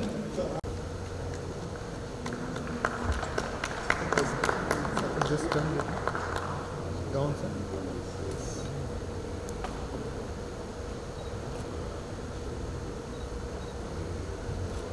Thank you. Yeah, the session shares a second. So sorry, we'll have a very short break, but we have to keep going. Thank you. The technical session on latest trends in device modeling. Since we took a break just 5 minutes before, we are just waiting for others to join. In the meantime, we will introduce ourselves. Myself, John Jose, I am an associate professor in the Department of Computer Science and Engineering at Indian Institute of Technology, Guwahati. I invite my co-session chair, Gaurav, to introduce. So good evening everyone. So myself is Gaurav Sharma. I am working as a senior design engineering manager in Xeon and Networking Engineering Group in Intel. So welcome to this session. So on the outset, on behalf of the Technical Program Committee, we congratulate all of you, those who got a regular paper accepted in this conference. It's always a dream come true for all the researchers to have their paper accepted in prestigious conferences like this. Many months of hard work would have been gone into sending these papers. Some of the papers might have been rejected in previous forums and then you fine-tune. And so this is a chance for you to showcase your work, to contribute to work what was very dear to you, to the rest of the world. So once again, from the session chair side, a hearty congratulations to all. And this session we have one invited talk followed by 4 regular talks. And without much delay, let me go to introduce the very first speaker. We have Professor Sumit Kumar Mandal, an assistant professor in Indian Institute of Science, Bangalore. He completed his PhD from University of Wisconsin-Madison. He received a Best Paper Award from the prestigious ACM Today's Journal in 2020 and Embedded Systems Week in 2022. His research interest is in energy-efficient communication architecture for machine learning applications with emerging technologies. And Professor Mandal is going to talk about energy-efficient 2.5D architecture for machine learning applications. On behalf of the Technical Program Committee, I welcome Professor Mandal onto the stage for this session. Over to you, Professor Mandal. Lunch session, because usually post-lunch sessions are horrible, both for the audience and for the speakers. Anyway, jokes apart, thanks John for introducing me. I am Sumit from IISc Bangalore. As John already introduced me, today I will be talking about energy efficient 2.5D architectures for machine learning applications. So I'll first give you a brief background on in-memory computing, because all of our work is with in-memory computing, and then I will talk about the 2.5D architectures. I will give you the background of 2.5D architectures, why do we need it, and then I will describe our approaches to construct 2.5D architectures, and then I will conclude my talk. So I will start my talk with saying that nowadays we are facing a big challenge in computation, because the processors can process or can compute in a very high speed, but the memory or the interconnect which is connecting different processors are not able to process that much data. So as you can see in the figure, that for the past 20 years, the speed of the processors are increasing around 3.1 times per 2 years. But for DRAM or the memory bandwidth or the interconnect bandwidth is increasing approximately 1.4 times per 2 years. So at the end of 2020, there's a huge gap between the processor speed and the interconnect speed. Now, that's why the memory bandwidth is posing a challenge for the processors. In short, we are making a very high-speed processors, but we don't have that memory or that kind of memory which can handle that kind of processor, or we don't have a very good interconnect which can handle that fast processor. Now, to address that problem, there are new technology called in-memory computing. I think many of you know about in-memory computing. So it can be analog computing and digital computing, but in this work we are mainly using analog computing. In analog computing, it can be resistive or capacitive. One example is resistive random access memory, which is known as RRAM or RAM. This is a non-volatile storage, and this is a specific kind of device. So this is also a family of memory register, and the biggest advantage of this in memory computing is there is no data movement between off-chip memory. The memory itself is a computing unit.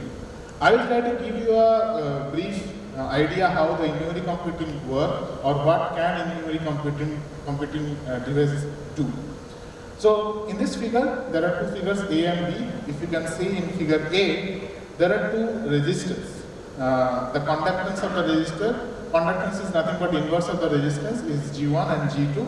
So if we apply a voltage of V1 along the resistor with conductance G1, then we will get a current I1 equals to V1 multiplied by G1, Ohm's law. And then if we apply another voltage V2 across the resistance with conductance G2, then we will get another current I2 equals to V2 multiplied by G2. And at the end, the total current is I1 plus I2, which is V1 G1 plus V2 G2. Now, if you look closely, this is nothing but we are multiply and accumulate operation. We are multiplying two numbers, V1 G1, another two numbers, V2 G2, and then we are accumulating. So that means if we have an array of these RDAM, crossbars and all, then we can actually implement a matrix multiplication. And as we all know that most of the CNNs, the convolutional neural network, or we also call them deep neural networks, have matrix multiplication as a key operator. So that means these RDAM-based crossbar arrays should be very efficient to perform these DNN operations.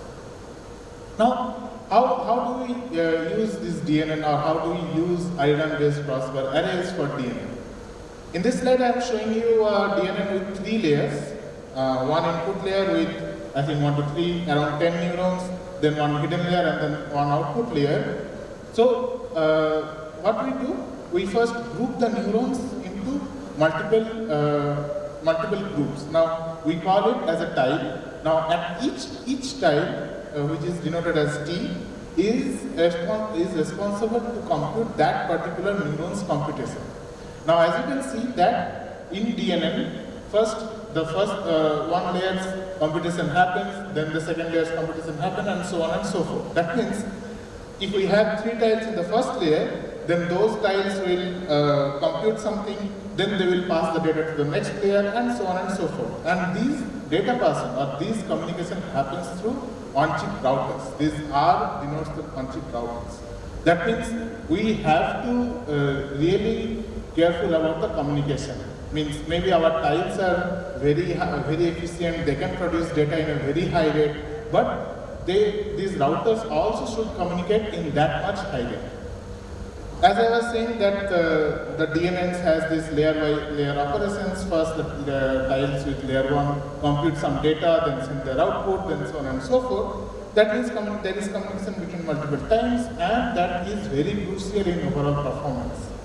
In fact, we had some simulation studies, and from that simulation studies we observed that up to 90% of the inference latency of a DNN comes from the communication. Not only that, up to 40% of the inference energy also comes from the DNN, from the communication. So that means we need an efficient on-chip communication strategy for DNN accelerators. Now to cope with that, we proposed one technique where we can obtain minimum communication latency, and with that technique, we observed that we have up to 8 times improvement in communication latency, and we have up to 25% improvement in inference latency. But the story doesn't end here. There's a huge catch in this work.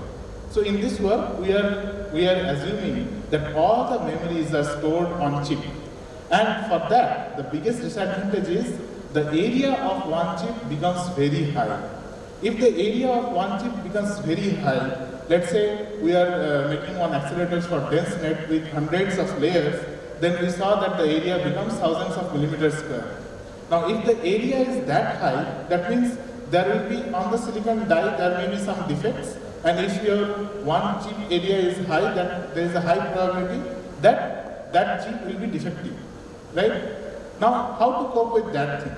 So to cope with that high defective chip, or to cope with the chip with less yield or high fabrication cost, there is a technology called 2.5D architectures. In 2.5D architectures, it consists of different chiplets. So instead of one big monolithic chip, we have multiple chiplets, and the area of each chiplet is low. Since area of one chiplet is low, we have higher yield and we have low fabrication cost.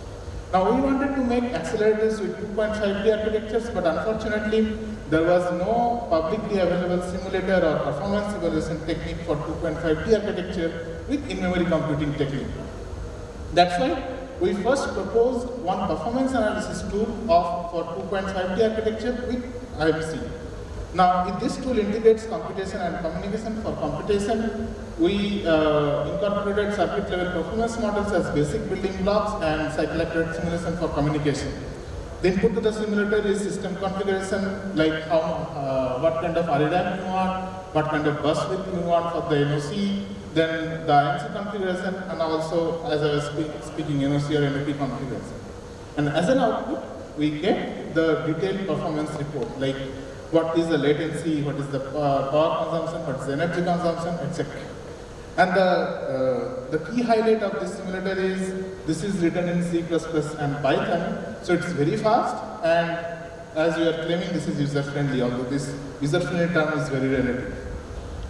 So, and we also validated the simulator with VLSOC.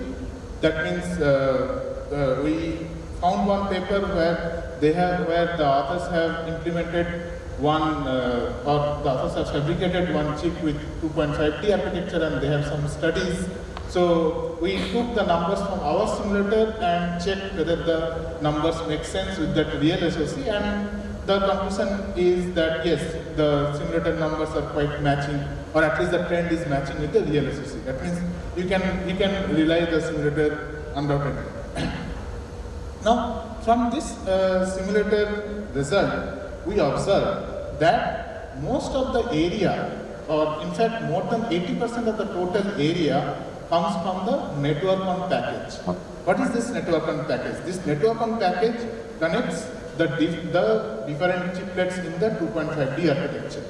Now, if the network on package is taking so much area, which was anyway the main motivation to go into chiplet-based design, that our area should be less, but again we are seeing that the NOP or the network on package is increasing the area, so it is kind of counterproductive. So that kind of tells us that we should not use 2.5D architecture or something like that. But then we try to decrease, or we try to reduce the NOP area by reducing the number of links in the NOP. Now, as I was showing in the very first slide or very second or third slide, that the DNN operations are layer by layer. So you really don't need one fully connected network on package. Means not all chiplets needs to be connected with all other chiplets, because DNN layers are they are operating layer by layer. So maybe some of the links in the NOP are not required. Also, we may require some long range link. So we devised one multi-objective optimization-based technique which removes the unused links in the NOP as well as inserts long-range link in the NOP. Now, as a result of that, we observe that we are achieving up to 47% reduction in energy, and also we observe the improvement in fabrication cost. Now, is this the end of the story? No, because in this work, we assume that all the chiplets are homogeneous, means all the chiplets are of same size. But that should not be the case. In fact, when we are constructing some accelerator, it should have some of the application property.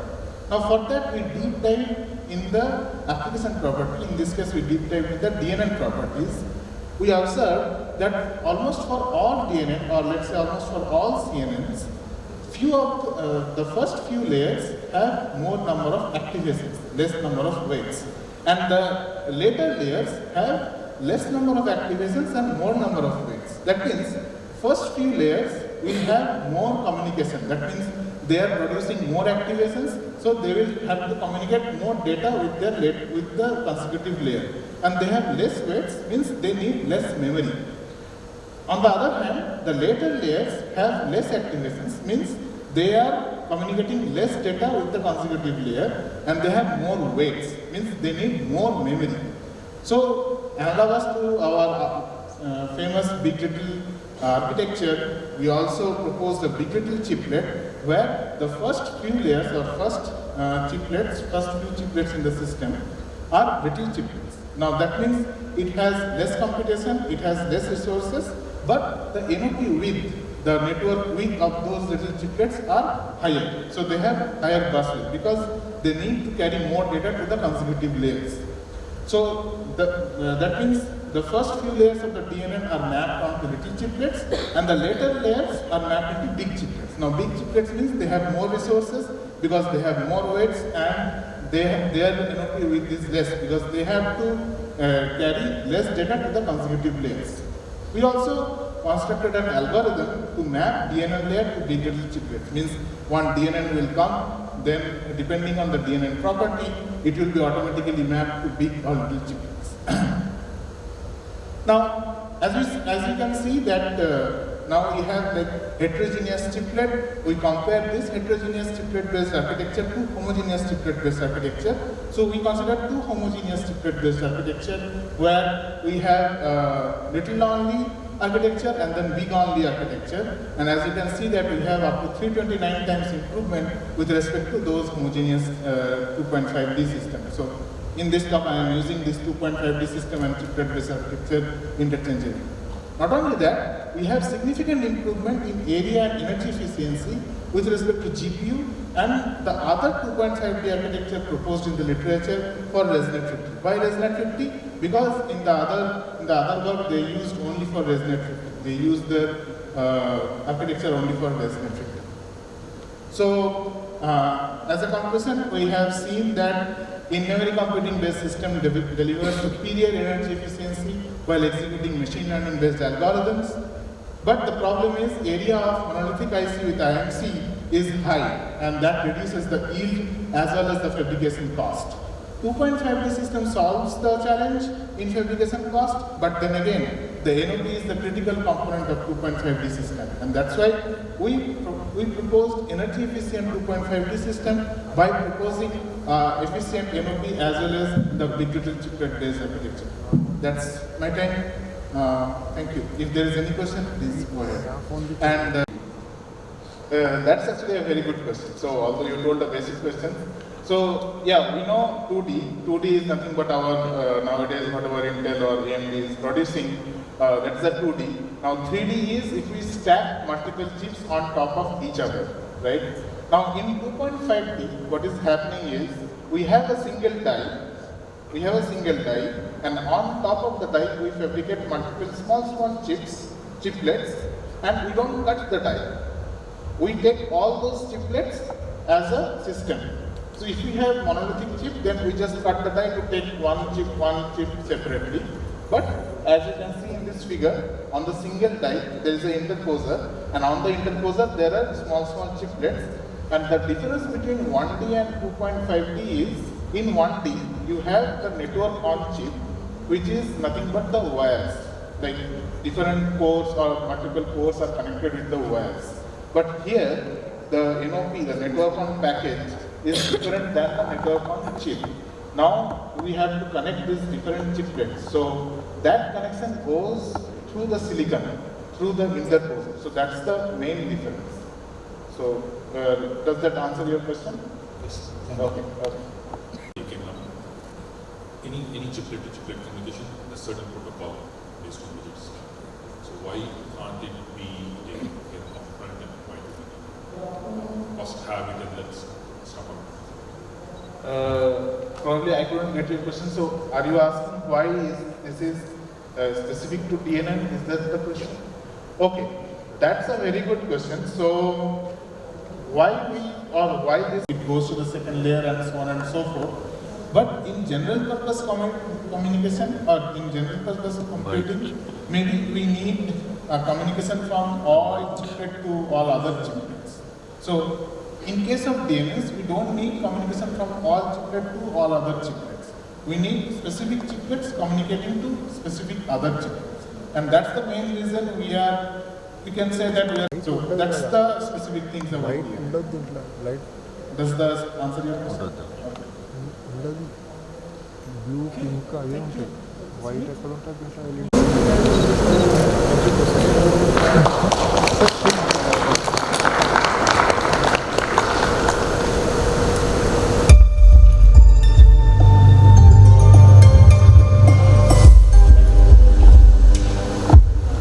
Reshma received her BE degree in Electronics and Instrumentation Engineering from Rajiv Gandhi Praudhogiki Vidyalaya, RGPV, Bhopal. And then MTech degree in VLSI Design from Indira Gandhi Delhi Technical University for Women. She is currently working as an assistant professor in the Instrumentation Department of Shahid Rajguri Rajguru College of Applied Sciences for Women, University of Delhi. She is also pursuing her PhD degree at Department of Electronics and Communication, IGDTU, New Delhi. Her area of interest are spintronics, memory devices and modeling, and simulation of low-dimensional 2D materials. So, Mrs. Sinha would be talking about the title Enhanced Performance Parameters of Magnetic Tunnel Junction with Composite Dielectric Barrier. Over to you. Thank you for the intro, sir, and good evening, everyone. The topic of my paper presentation is Enhanced Performance Parameters of Magnetic Tunnel Junction with Composite Dielectric Barrier.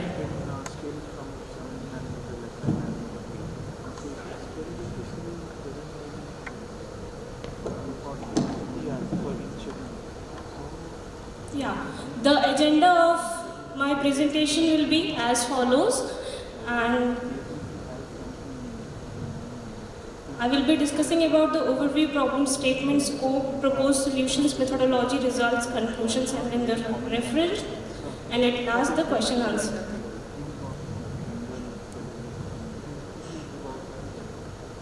Yeah, so the overview of my paper or the research work is as follows. First of all, we have performed the quantum transport modeling of MTJ device with non-equilibrium green function, and then we have introduced the MTJ models with or without the addition of two-dimensional HICC dielectronic materials along with the layer of MgO insulator. So the default case was where two ferromagnetic layers were used, in which MgO was sandwiched between the two ferromagnetic layers, and the composite dielectric was sandwiched between the two ferromagnetic layer as ferromagnetic layer MgO and the two-dimensional high electric dielectronics used as zirconium oxide, titanium dioxide, and tantalum pentoxide between MgO.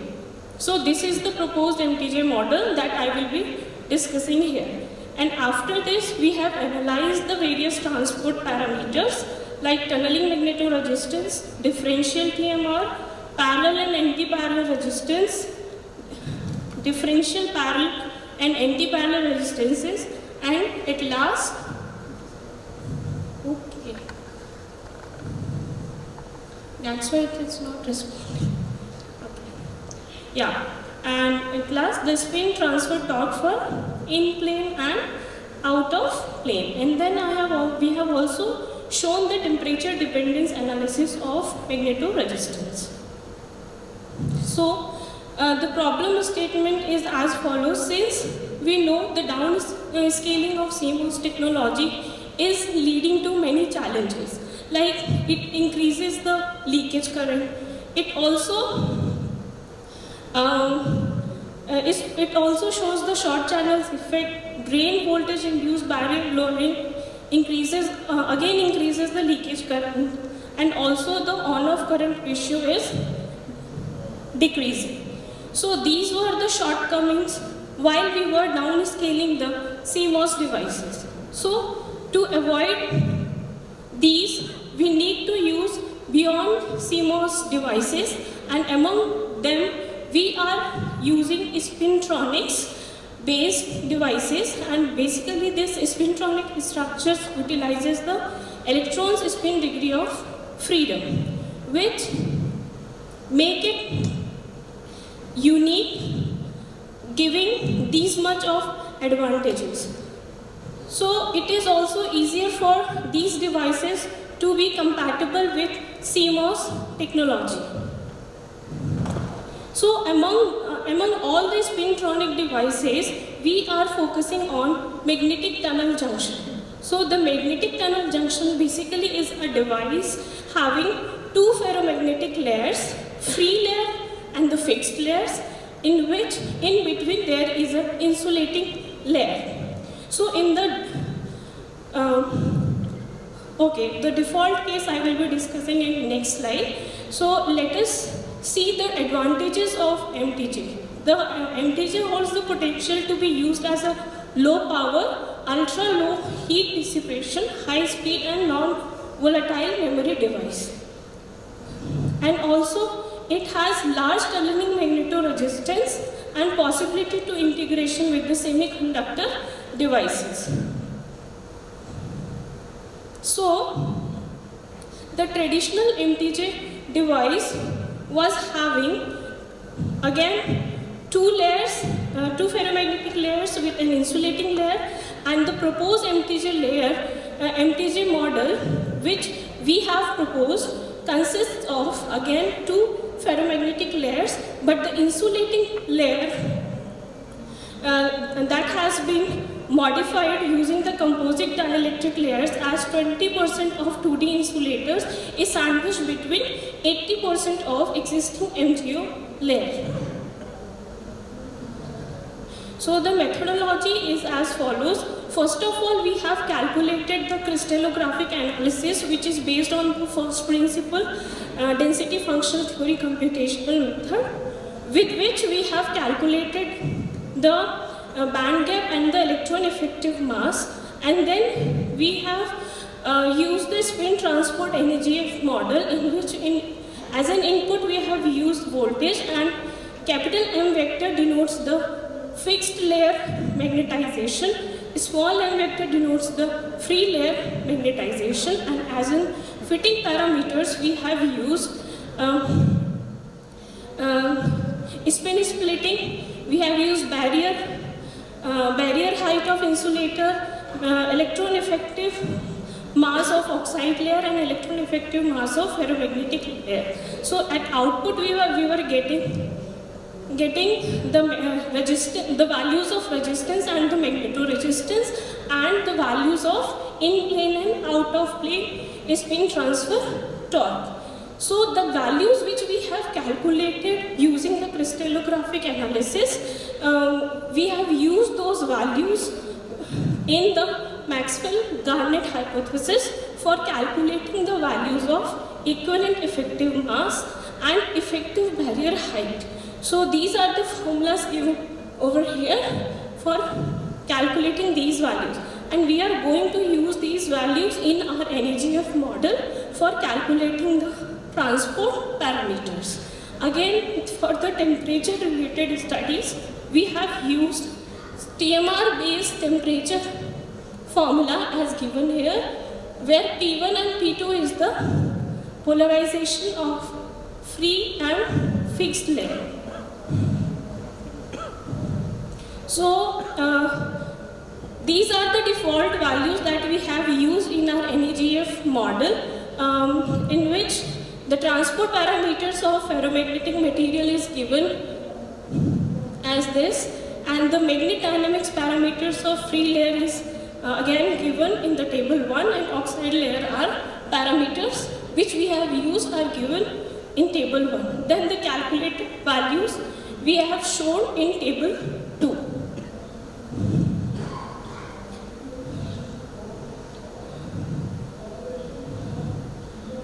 Yeah, so coming to the result, as we can see, this is the simulated plot for the resistance versus voltage of magnetic tunnel junction model, and here we can clearly see that the values of composite dielectric, for the resistance values of composite dielectric layer is higher than the default values. And for clarification, I have tabulated all the values, and say we can see for the magnetic tunnel junction like COFEB MGO, tantalum pentoxide MGO COFEB, we are getting resistance as 22,365 ohms around, and resistance is 5,000 something. And similarly, we can see the differential resistance graph, and in this also we are getting the higher value for the composite dielectric layers as compared to the default value, that is the COFEB MGO COFEB.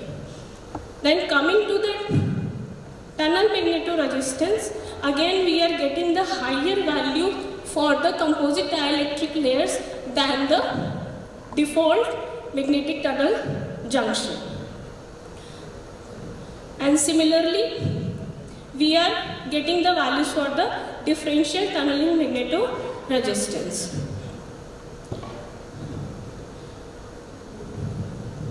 Now, for the spin transfer torque, in plane and out of plane spin transfer torque values can be seen from this graph. From the bigger graph, we can see the default COFEB MGO was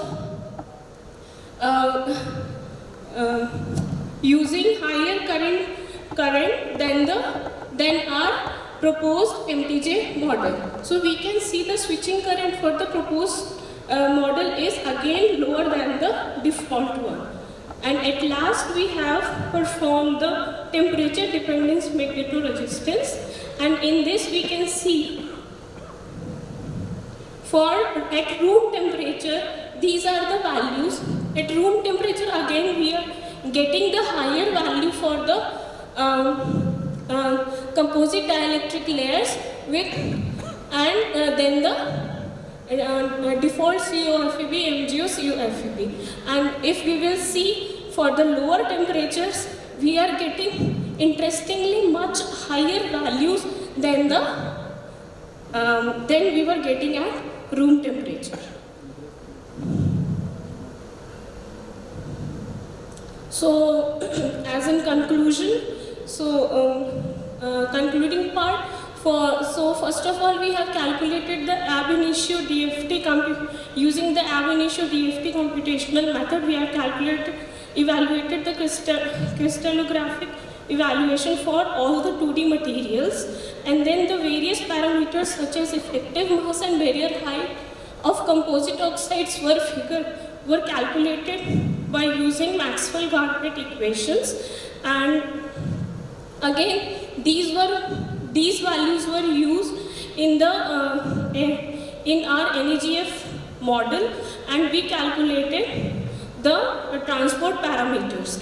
And from here we can easily see that the highest TMR ratio we were getting for the T205 based models, at room temperature we were getting 282%, and at 13 lower temperature we were getting around 5.9%.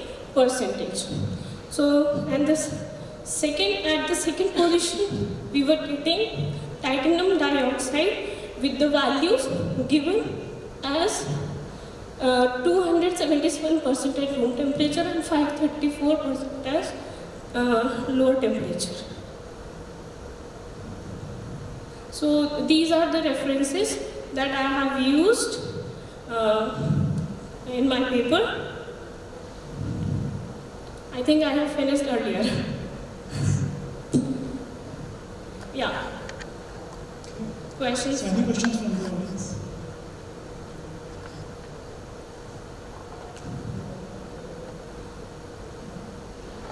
I have used the quantum espresso, and or we can also use quantum ATK tool.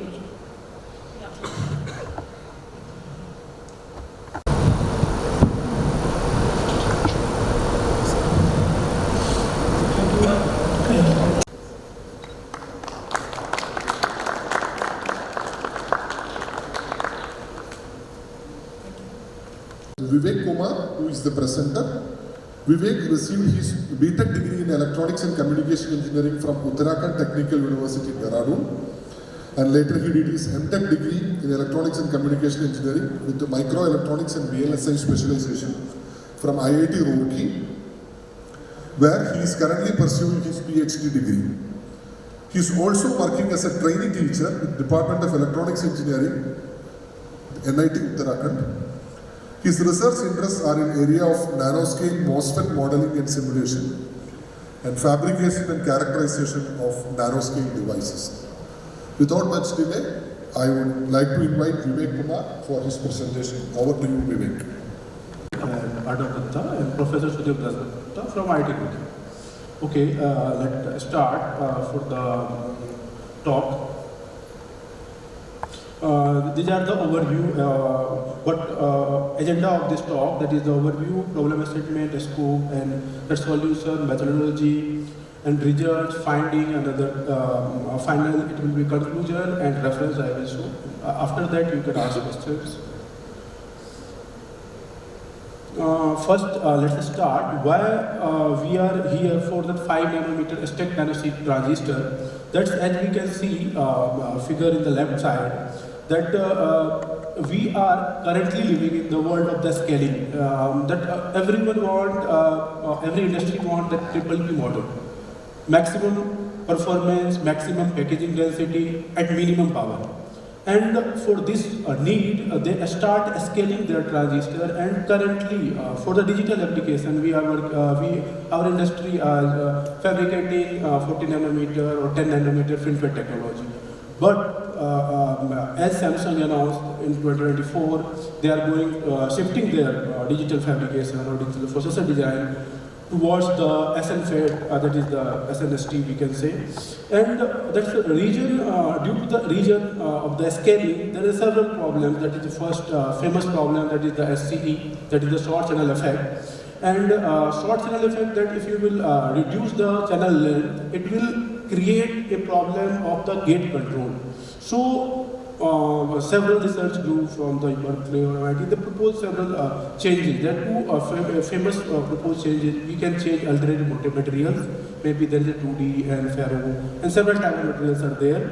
And another is the structural change. A structural change means we can go for the 3D structures like FinFET and nanosheet. And as we go from FinFET, currently we are producing the ICs or processors for the digital application only. There is no, in the RF we are still on the CMOS technology. For the FinFET and nanosheet, currently we are not producing any RF ICs, so it's currently under research. That's FinFET and RF, maybe it can be a potential candidate for the RF SoC. If we compare FinFET and RF, FinFET and SNST, there's a 30% in the performance improvement and 45% reduce in the area. That is the vertical arrangements. And that's our problem statement is that the SNST has the vertical stacking of sheets. It has the high current density. And that current density provides us a better FT and Fmax, as we can see in the reported work. That's the nanosheet has 1.1 times higher FT compared to FinFETs. And same improvement we can see in the capacitance and like conductance. And that SNST may be the potential candidate for the RF design. But currently there are several problems. That is the parasitic problems, and another one is the gate resistance. So in this talk we will discuss about that gate resistance, how there is single gate contact is there and double gate contact is there. We will discuss about how it affects the RF performance. And another most important problem is that is the self-heating effect. Self-heating effects is very crucial for the 3D transistors like FinFET and nanosheet due to its confined architecture. And that oxide has a low thermal conductivity, it confines the heat inside the channel, and that is a problem. Its reliability and performance, both it impacts. In this work, our tool we have used, that is the Synopsys TCAD, and we perform AC and electrothermal simulation, and we calculated the RF performance and thermal performance of the nanosheet. As we can see, that's figure A is the single gate contact and figure B is the double gate contact. We will compare this both. And in the figure C, we can see that this is our assumption that gate resistance may be vertical or horizontal. It's not a single gate resistance we can model on a nanosheet, so it can be a combination of both. So we are going to explain this gate resistance modeling using the TCAD. This is the simulation setup I used for the 12 nanometer. The actual length is the 12 nanometer, and extension length is 8 nanometer. I use the model drip diffusion, that is for simple basic transport models, and thermodynamics for the self-heating, hydrodynamics for the carrier, and the thin layer mobility and RCS, RPS. These are the models listed. And the last figure, this shows the calibration with the experimental data. Our simulation setup is calibrated with the L-Logit paper, that is the 2017 NC paper, and it's showing the well-calibrated simulation setup we are using in our simulation. This is the simple pi network for the MOSFET, and this pi network is mainly used for the gate resistance for the experimental or simulation circuit. Figure A is the pi network, and figure B is the simplified version of that is a T network. In this what methodology we are using? We are using cold fed case, because here VDS we are putting 0 because we want to calculate VG. And so right side figure, it shows that we are using this figure. This is a data extracted by us for that slope calculation. This slope we use in the gate resistance calculation. That is the real part of Z you can see in the gate network, that is the RG. And we can calculate similarly RT and RS, but this work is limited to the RG itself. So yeah, this from the previous slide we calculated our gate resistance, and this gate resistance we calculated various gate length. Like we know for the 5 nanometer gate length is higher than 5 nanometer, so we extended it up to 24 nanometer. This is the obvious proposed gate length, maybe IRDS and ITRS. And another is the seat thickness. And we varied our seat thickness from 5 to 10 nanometer, and gate resistance in both cases. And third one is the width of the nanoseed. So in all three seats we can see double gate contact has the higher gate resistance compared to single gate resistance. Single gate contact. So in the double gate contact has the higher because they are facing between channel and input terminal. They are facing more metal area. So it's provide a higher resistance between metal input contacts and the channel. And single gate contacts say less metal they are copper or aluminum, whatever is using in the M0. So they are using. So in our case, it's showing that the double gate contact is the higher gate resistance compared to single gate contacts.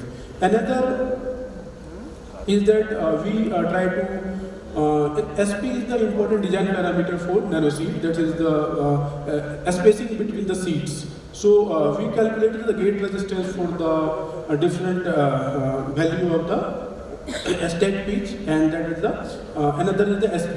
Between two stacks there is the spacing 50 nanometer in first figure, and second is the 60 nanometer, third one is the 70 and 80, and all have the same variation. In this slide also we can compare that DGC has the higher gate resistance compared to single gate contact.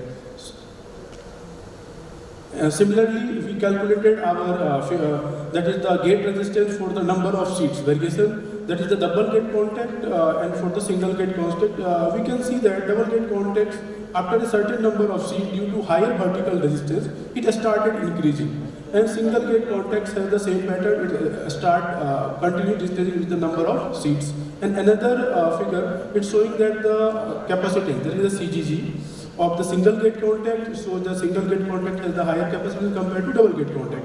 And similarly, in the third case, we are comparing that CGG with the frequency, how it's changing for the low voltage and high voltage. And our final slide, that's showing the comparison of FT and Fmax for the single gate contact and double gate contacts. As we know, for the 5G or 6G application, we require higher FT and higher Fmax. And higher FT and Fmax, but due to double gate contact, there is the issue, and that is higher gate resistance. And that higher gate resistance lead to the lower FT and Fmax. That is so for the 5G, it's already implemented. For the 6G application, that single gate contact should be preferred for the RF application. And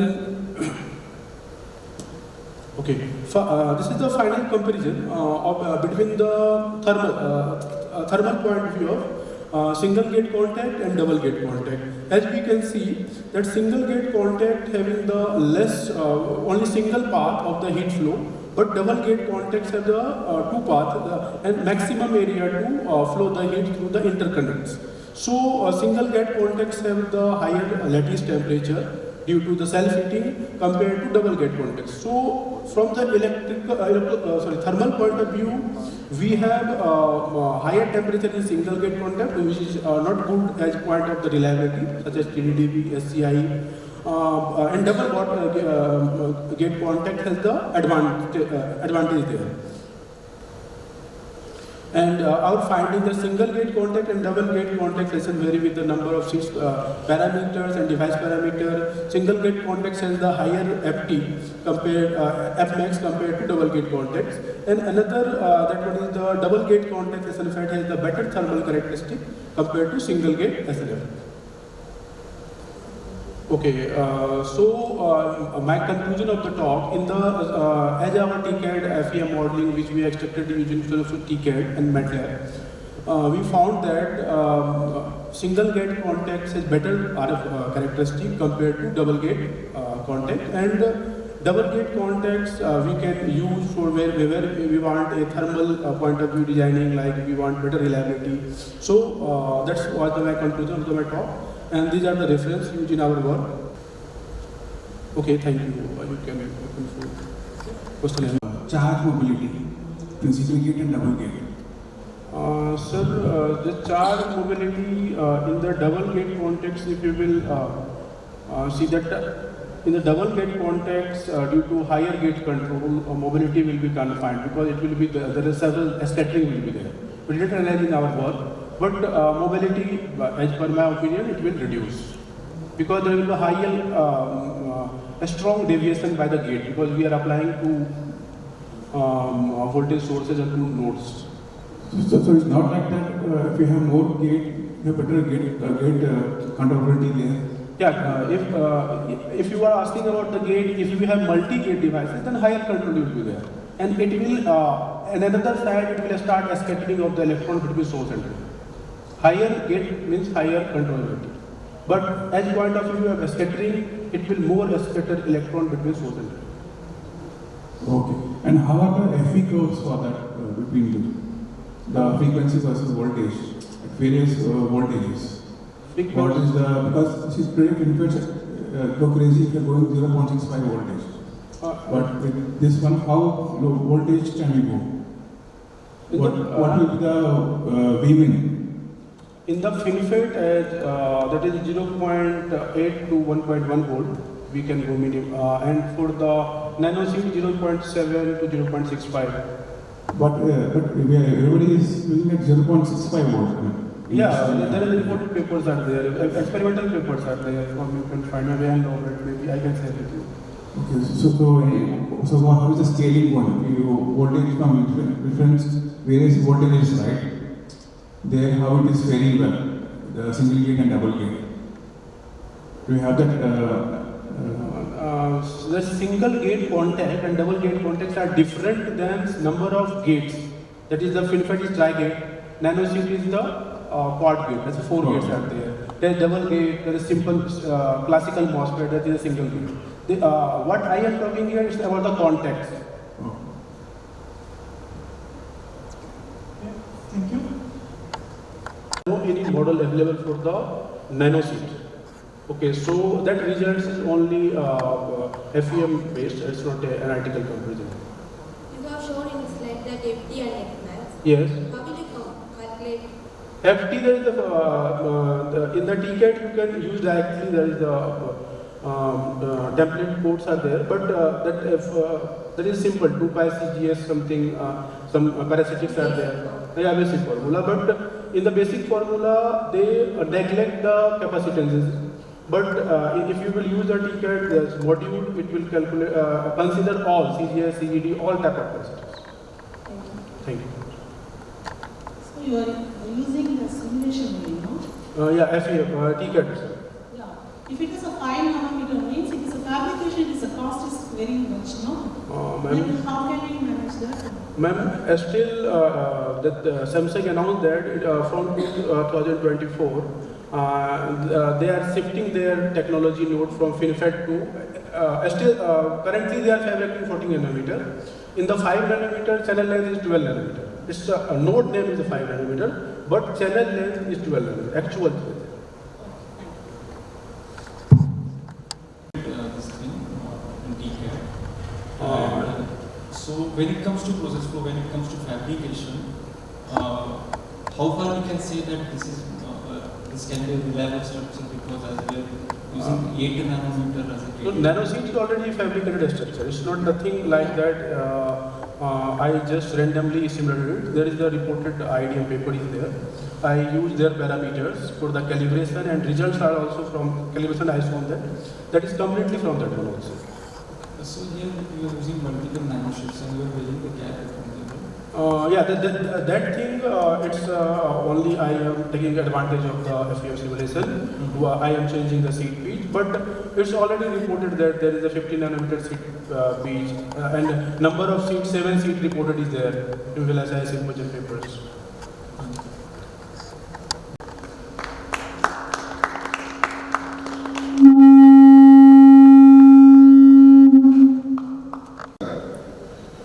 The next paper title is Automatic Implementation and Evaluation of Error Correcting Codes for Quantum Computing, an open source framework for quantum error correction. We have with us Thomas Grull, who received his BSc and MSc degree in Secure Information Systems at University of Applied Sciences, Upper Austria. Since 2016, he is working with the research group of Secure Information System at University of Applied Sciences, Upper Austria as a research assistant. 2019, he started with his PhD program at Institute for Integrated Circuit at Johannes Kepler University, Linz, Austria, under the supervision of Robert Will and Jürgen Pfaff. His research interests include information security, design automation for emerging technologies, and quantum computing. We welcome Thomas Grull to India. At the same time, over to you for your presentation. Thank you for a nice introduction, and thank you for the opportunity to present our work here. So, before I tell you something about error correction, I would like to quickly start this talk with a quick reminder of quantum computing and why do we even care about quantum computing at all. So, in the quantum world, similar to the classical world, the basic unit of information is a bit, but here we call them qubits or quantum bits, and those quantum bits can be 0 or 1. But now, in the quantum world, we can make use of quantum mechanical effects, namely superposition, that is, a qubit cannot only be 0 or 1, but can actually be both at the same time.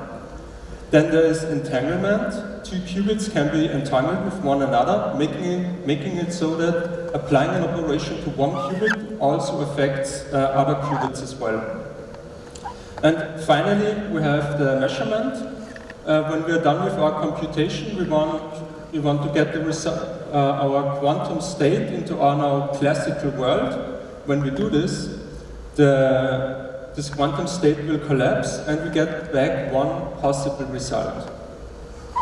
Now, by cleverly exploiting those quantum mechanical effects, there can be, in the best case, exponential speedups for solving specific problems. Examples thereof are in the realm of chemistry, for finding new agents for medicine, or making making chemical reactions more efficient.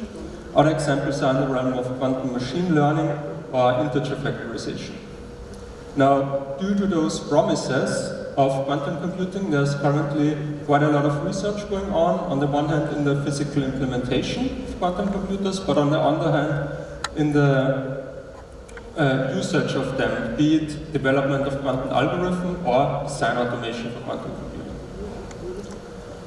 Now, quantum computing itself rather simply boils down to, as you can see here, we have some inputs, qubits, are here on the left-hand side, then we apply some operations to it, 2 operations here, and most quantum algorithms are initialized with all zero state, which can be represented by a simple vector, as you can see here. Then after we do some operations, we get some final results. And this is a classical description thereof, but in a real quantum computer, we would not be able to observe this quantum state. We would have to measure the state. And if we do so, for this example, we would get 0, 0 or 1, 1, both with 50% probability. Now, a huge challenge and drawback on quantum computers is that they are very prone to noise effect. It simply comes down to quantum mechanical effects are simply very fragile, and this is represented in the quantum computer as well. Now, to handle those noise effects is not trivial, since on the one hand, well, when we even do so as much as look at the quantum state, we affect the quantum state, in the worst case collapses, destroy everything. And the other thing is, we cannot clone arbitrary quantum state. We cannot simply copy the state a few times. And yeah, this problem now, how to take care, still be able to do some interesting calculations, is taken care of by quantum error correction.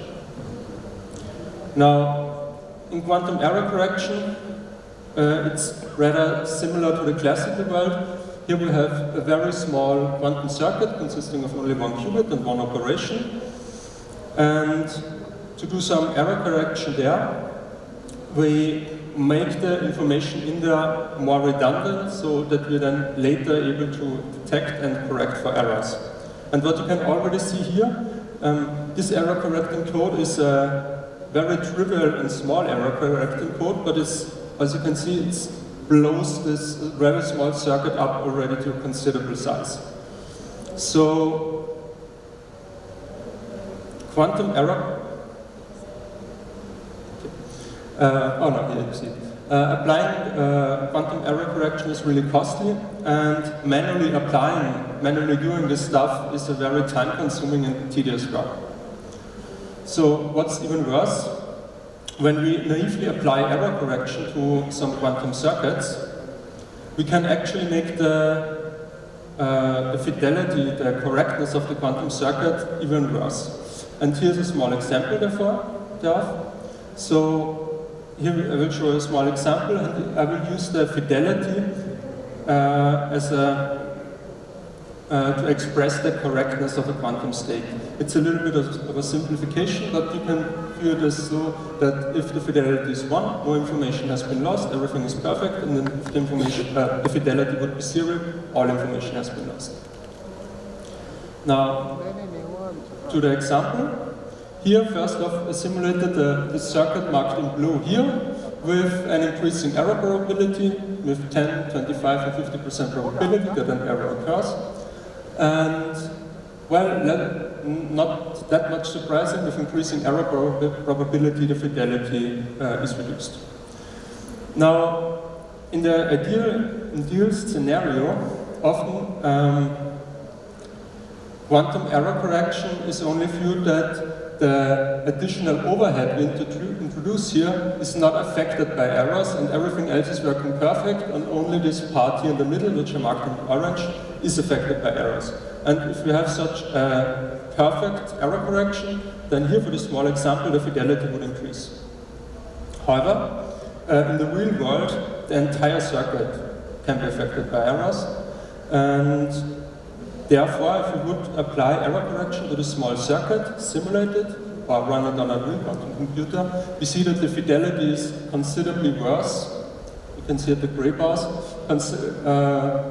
In contrast, if we wouldn't have bothered with error correction at all.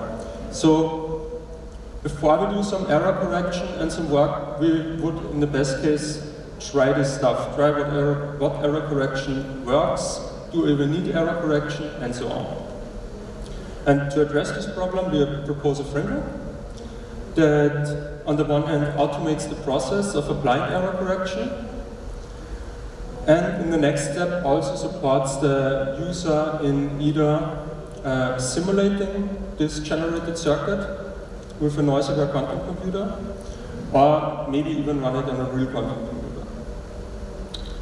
And naturally, such a framework must be flexible and extendable for different error-correcting codes or different use cases. So the first problem here, getting a general framework of applying error-correcting codes to a quantum circuit.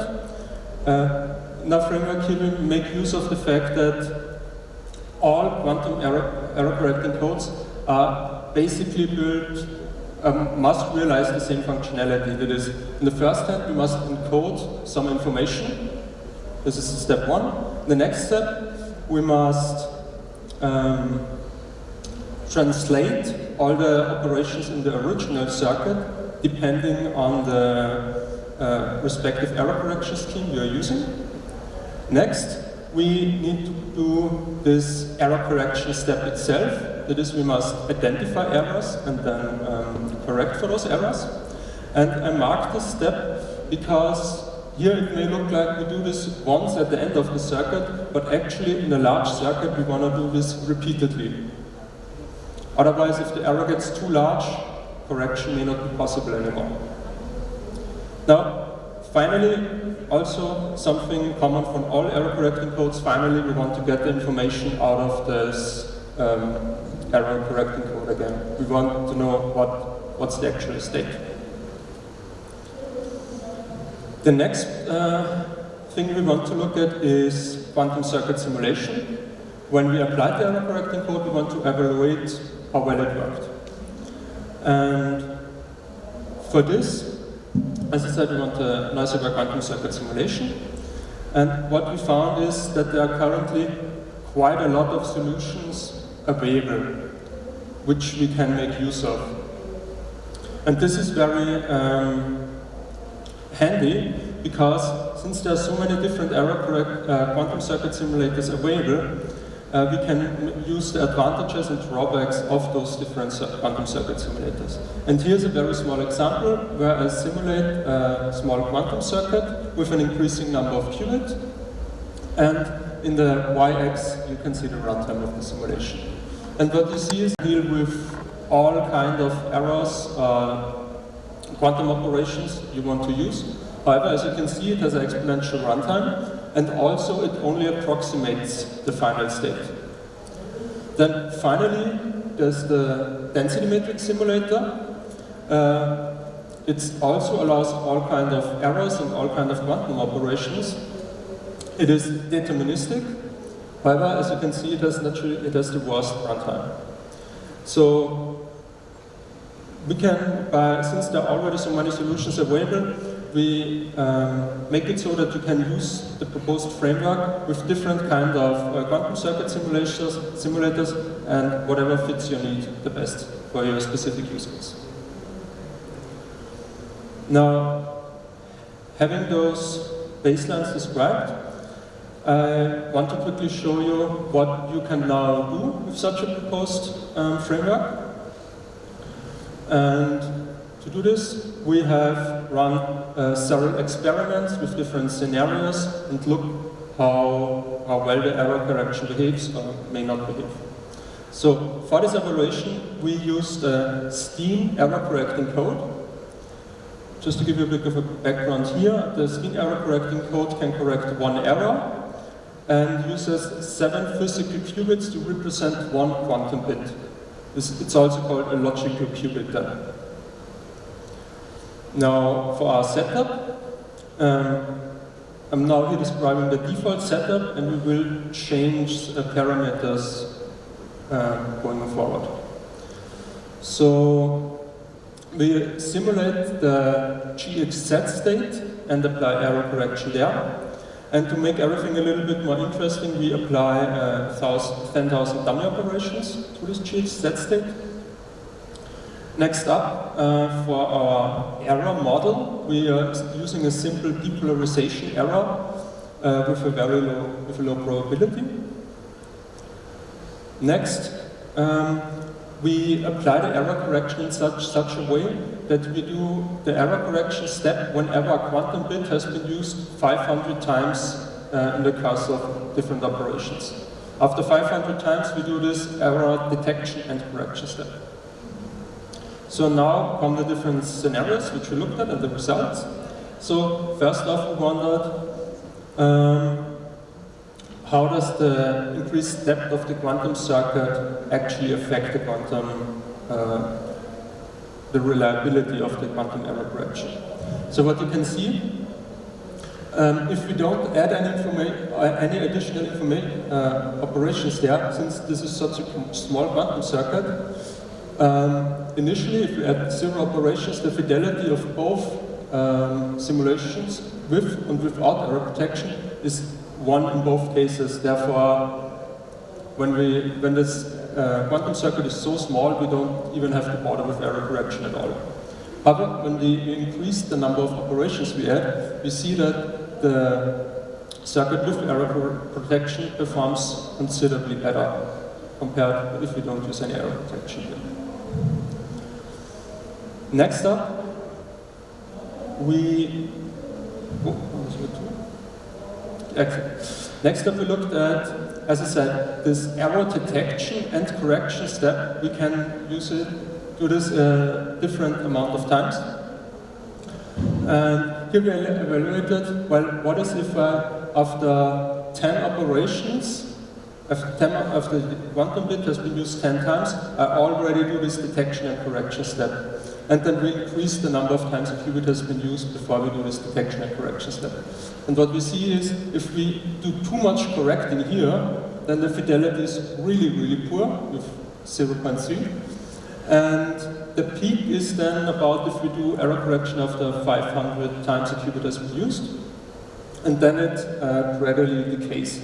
And at about 4,000 times the qubit has been used, it would have been better if we don't do any error correction at all. Now, finally, we looked at different error correcting hardware models. So we looked at 2 different kinds of errors, namely this depolarization again, and also amplitude damping. And what we did now is we increased simply the error probability and looked how this affects the results. So on the one hand, we can see if the error probability is too high, error correction doesn't make sense anymore, and we get, it doesn't matter. This circuit which we use for our experiments, it's HICC state circuit, it does not realize any really interesting function. It only realizes a very specific quantum state, which is named HICC state. And yeah, this state is simply constructed there. It does not realize any more function. Thank you.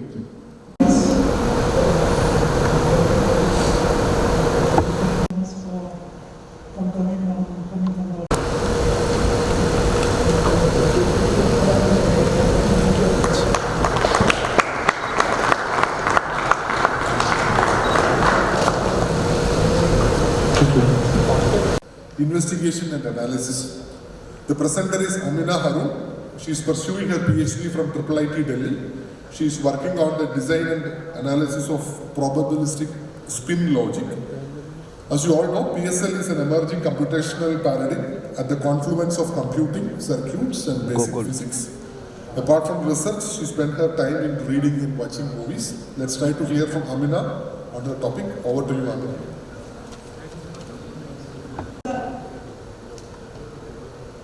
This is the agenda of my talk today. So first I'll be talking about the motivation behind this work.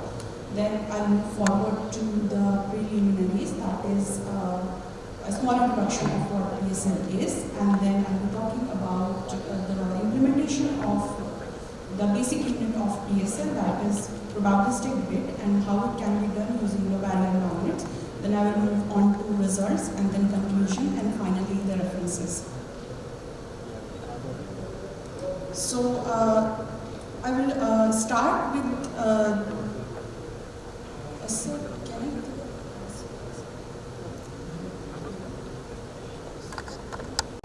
motivation. So the agenda of today's talk is motivation behind this work, and next I will discuss the preliminaries. That is, I will give a brief introduction of probabilistic spin logic and a little bit about low barrier magnets that are suitable for the PSL. And then, because the entire talk is about the implementation of the PSL, I will talk about making the low barrier magnet suitable for the PSL implementation. and the next is the methodology, and then I will show the results and then I will conclude.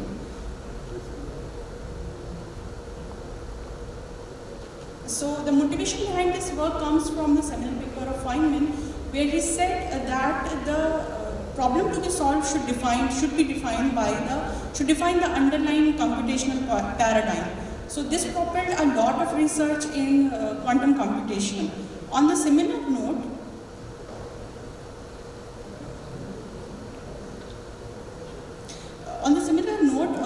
probabilistic spin logic targets the application that requires stochasticity at its core. So it's how it does that. It is built using the stochastic units called probabilistic bits, and it is similar to the digital computation in a way that it also uses two logic levels, that is say 0 and 1. However, unlike digital computation, the logic levels, they can switch between the two levels without the external stimuli. And this could be really useful in applications where it requires a stochasticity for the implementation. Another thing about PSL is that it is invertible, which means that it has two modes of operations, that is forward mode and the backward mode. So the PSL can help us solve various problems such as combinatorial optimization problem, integer factorization, Boolean satisfiability problem, etc. So motivated by this, we have worked on designing a low barrier magnet suitable for the p-bit implementation, in keeping in mind a system level figure of merit, that is flips per second, which is a crucial system level figure of merit. So moving on, let's first see what a probabilistic spin logic is. So figure 1a shows a generic p-bit, and the behavior of the p-bit is encapsulated using the equation, by the equation 1, where rand -1 to 1 captures the stochasticity of a p-bit, and tan hyperbolic IIT, so the input to the p-bit is the weighted sum of the output from the other p-bits and is given by the equation 2. One of the methods of implementing this p-bit is by using spintronic devices such as one shown here. So like low barrier magnets and magnetic tunnel junction, which can be assembled using one transistor, one MTJ based STT MRAM based architecture. This is the output response of a p-bit. So we can see that in figure 1b, the input is varying between -4 to +4, but for the large magnitudes of II, the output is mainly controlled by the input value. However, for low II, that is around 0, it's stochastic. That means it is flipping between the two logic levels as shown by the blue curve. Corresponding to that, figure 1c shows the probability distribution of the output response for three values of II, that is II is equal to 1, -1 and 0. So for example, for II is equal to 1, Mi is in the high state with a very high probability, that is around 90%. Similarly, for II is equal to -1, Mi is in the state -1 with a very high probability, and for II is equal to 0, the output visits both the states with equal probability, around 50%, as shown in figure C. So in the previous slide, I showed what the spintronic implementation of the p-bit requires. Let's just now move on to how we can do it. So a low barrier magnet. A low barrier magnet is defined by its energy barrier, which is the uniaction anisotropy times the saturation magnetization times the volume. So we can switch between the two states if the energy barrier is lowered. How we can do that is, the first method is by scaling the uniaxial anisotropy, or we can scale the saturation magnetization, or the third method which we have proposed is scaling the energy barrier, keeping in mind the system level figure of merits, that is a flips per second or FPS.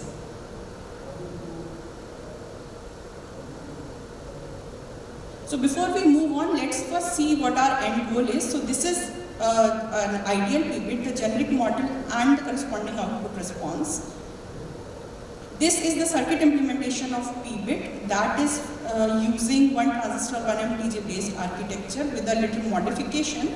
That is, the free layer is made stochastic to capture the stochastic behavior of a low variant of p-bit, and the other modification is that the inverter is added to the VX. So it's actually 3 transistor 1MTJ based architecture.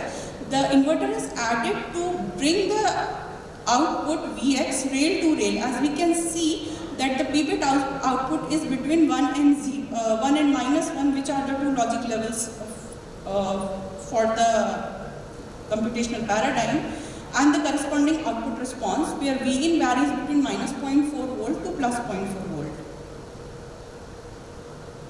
Now that we know what we require in the low barrier magnet, a low barrier magnet fluctuates between the 2 states, spin up and spin down, which can be encoded as the 2 logic levels, for example plus 1 and minus 1. And once we scale the energy barrier either by using any method, then it's possible to increase those fluctuations, because once the energy barrier is lowered, the thermal effects are enough to cause the fluctuation as shown in the figure B. Now, and these fluctuations are required by the p-bit implementation. So we can summarize by saying that a low memory, a best LBM for a memory device, a bad LBM for a memory device will make the best p-bit implementation, because it can flip, and for a memory device we do not need the flipping kind of behavior. So once we have covered the low barrier magnet part, let's just move on to the other part of the problem statement, which is the flips per second. So what is a flips per second? Flips per second is the rate at which the PSL network can explore its energy space. And when it can explore its energy space, it can get out of the local minima and find the best possible solution. For spintronic based implementation, the FPS is related to the material properties of a magnet, that is correlation time, which is defined as the attempt time of the magnet, and flips per second is inversely proportional to the correlation time. Now in research we see that tau c is not the same for all the low barrier magnet as shown by the equation 5 and 6 here. So for EB less than kBt, tau c is directly proportional to the volume of the magnet. The other parameters are either constant or they cancel out. But for EB between the kBt and 10 kBt, the tau c is actually dependent on the material parameters, for example, biaxial anisotropy, saturation magnetization, and also the energy barrier. So we will focus on this band to check the feasibility of the p-bit implementation.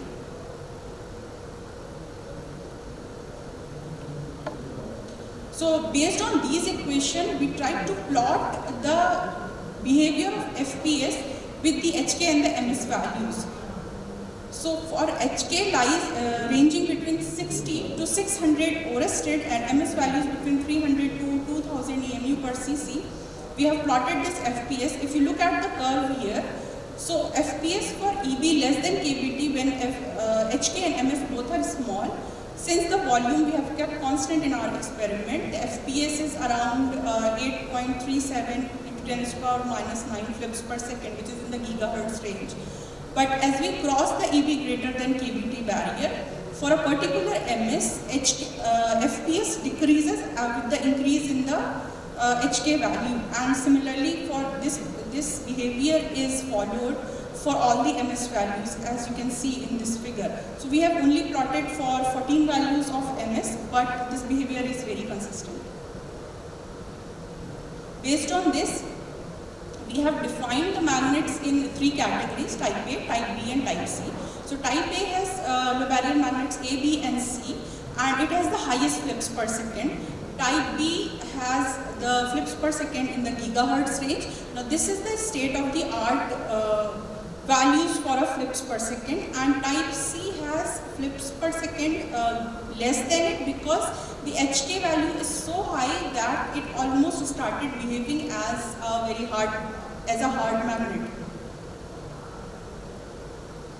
Now we will look at the feasibility of the LBM implementation. Since uniaxial anisotropy is mainly dependent on the geometry of the low barrier magnet, so and MS is dependent on the crystalline structure, the composition of the magnet, and as well as the geometry of the magnet. So we would first like to point that COFEB is the mostly used material to design the low barrier magnet for a p-bit.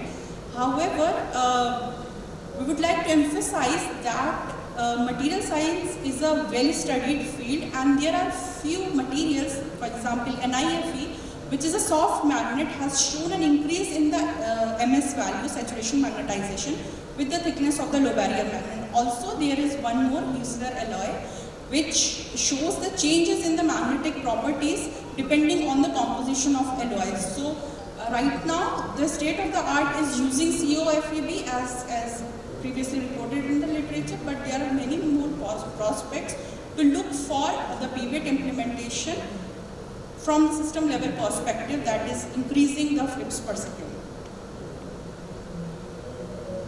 Now that we have discussed what the low barrier magnet is, so this double edged arrow actually denotes the stochasticity of the free layer. So in the original 21 MTJ architecture, the free layer is not unstable. However, the lowering of the energy barrier will make it unstable, and that's what we need for a p-bit implementation.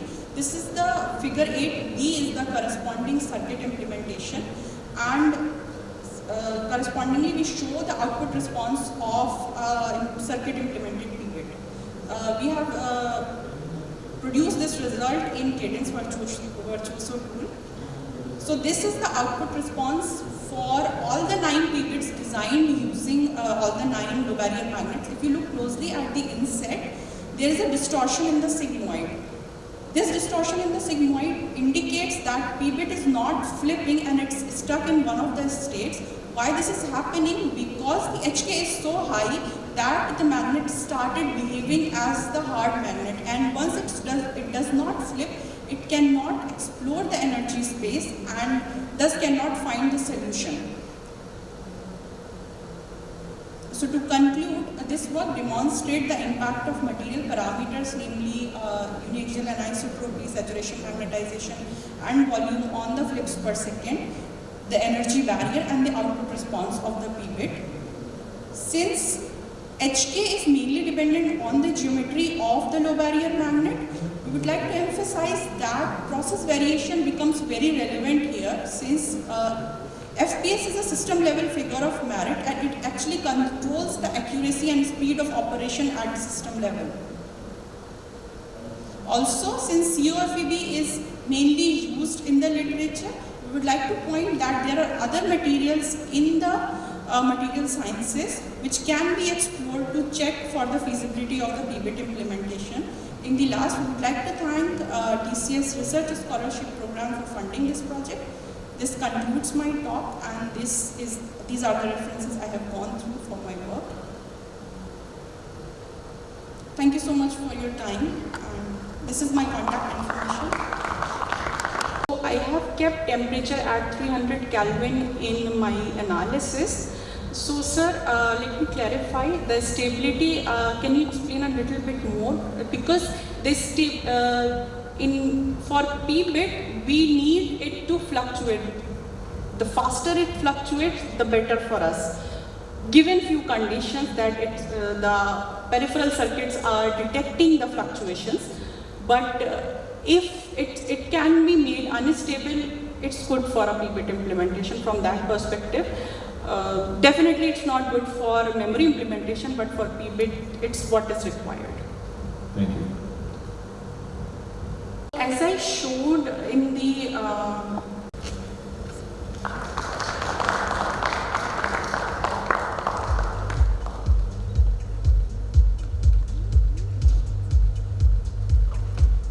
we would like to once again congratulate all the authors, including the invited speaker which we had first, for the effort they have put in.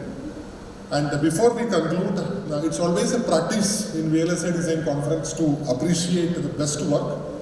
So right from the time of paper review, there was a process of an extreme quality check, and some of the papers during the review time was been identified as the best paper candidates.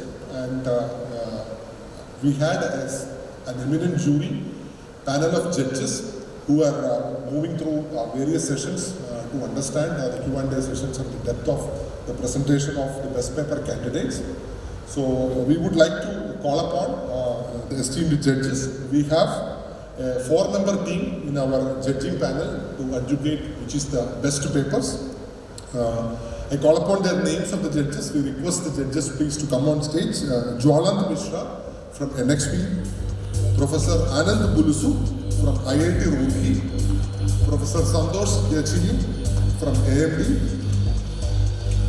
and then Jainendra Singh from NXP. We call all the 4 judges to be here. And these judges members were invited by our eminent TPC, the Technical Program Committee, was the backbone of the entire review process. So it's our pleasure to invite our TPC co-chairs, Siddharth Relay. Please come on the stage, please. All 4 of you, please come on the stage. I invite the TPC co-chairs, Siddharth Relay from AMD, Professor Shiv Govind Singh from IIT Hyderabad, and Professor Jaideep Kulkarni from University of Texas, Austin, to felicitate them.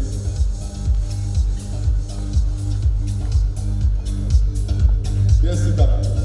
Siddharth, Professor Shiv Govind Singh, and Professor Jaideep Kulkarni.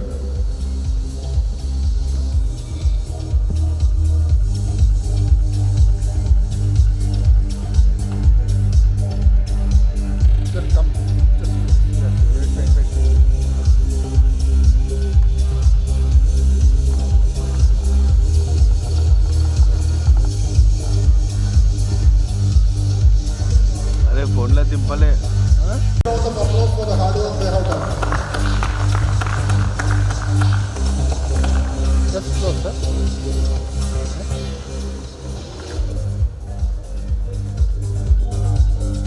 Thank you so much for the effort you all put in identifying the best papers.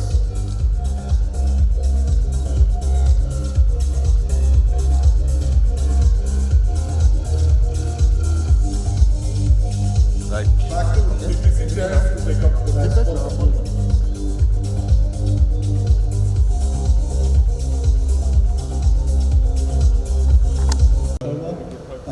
So we'll give them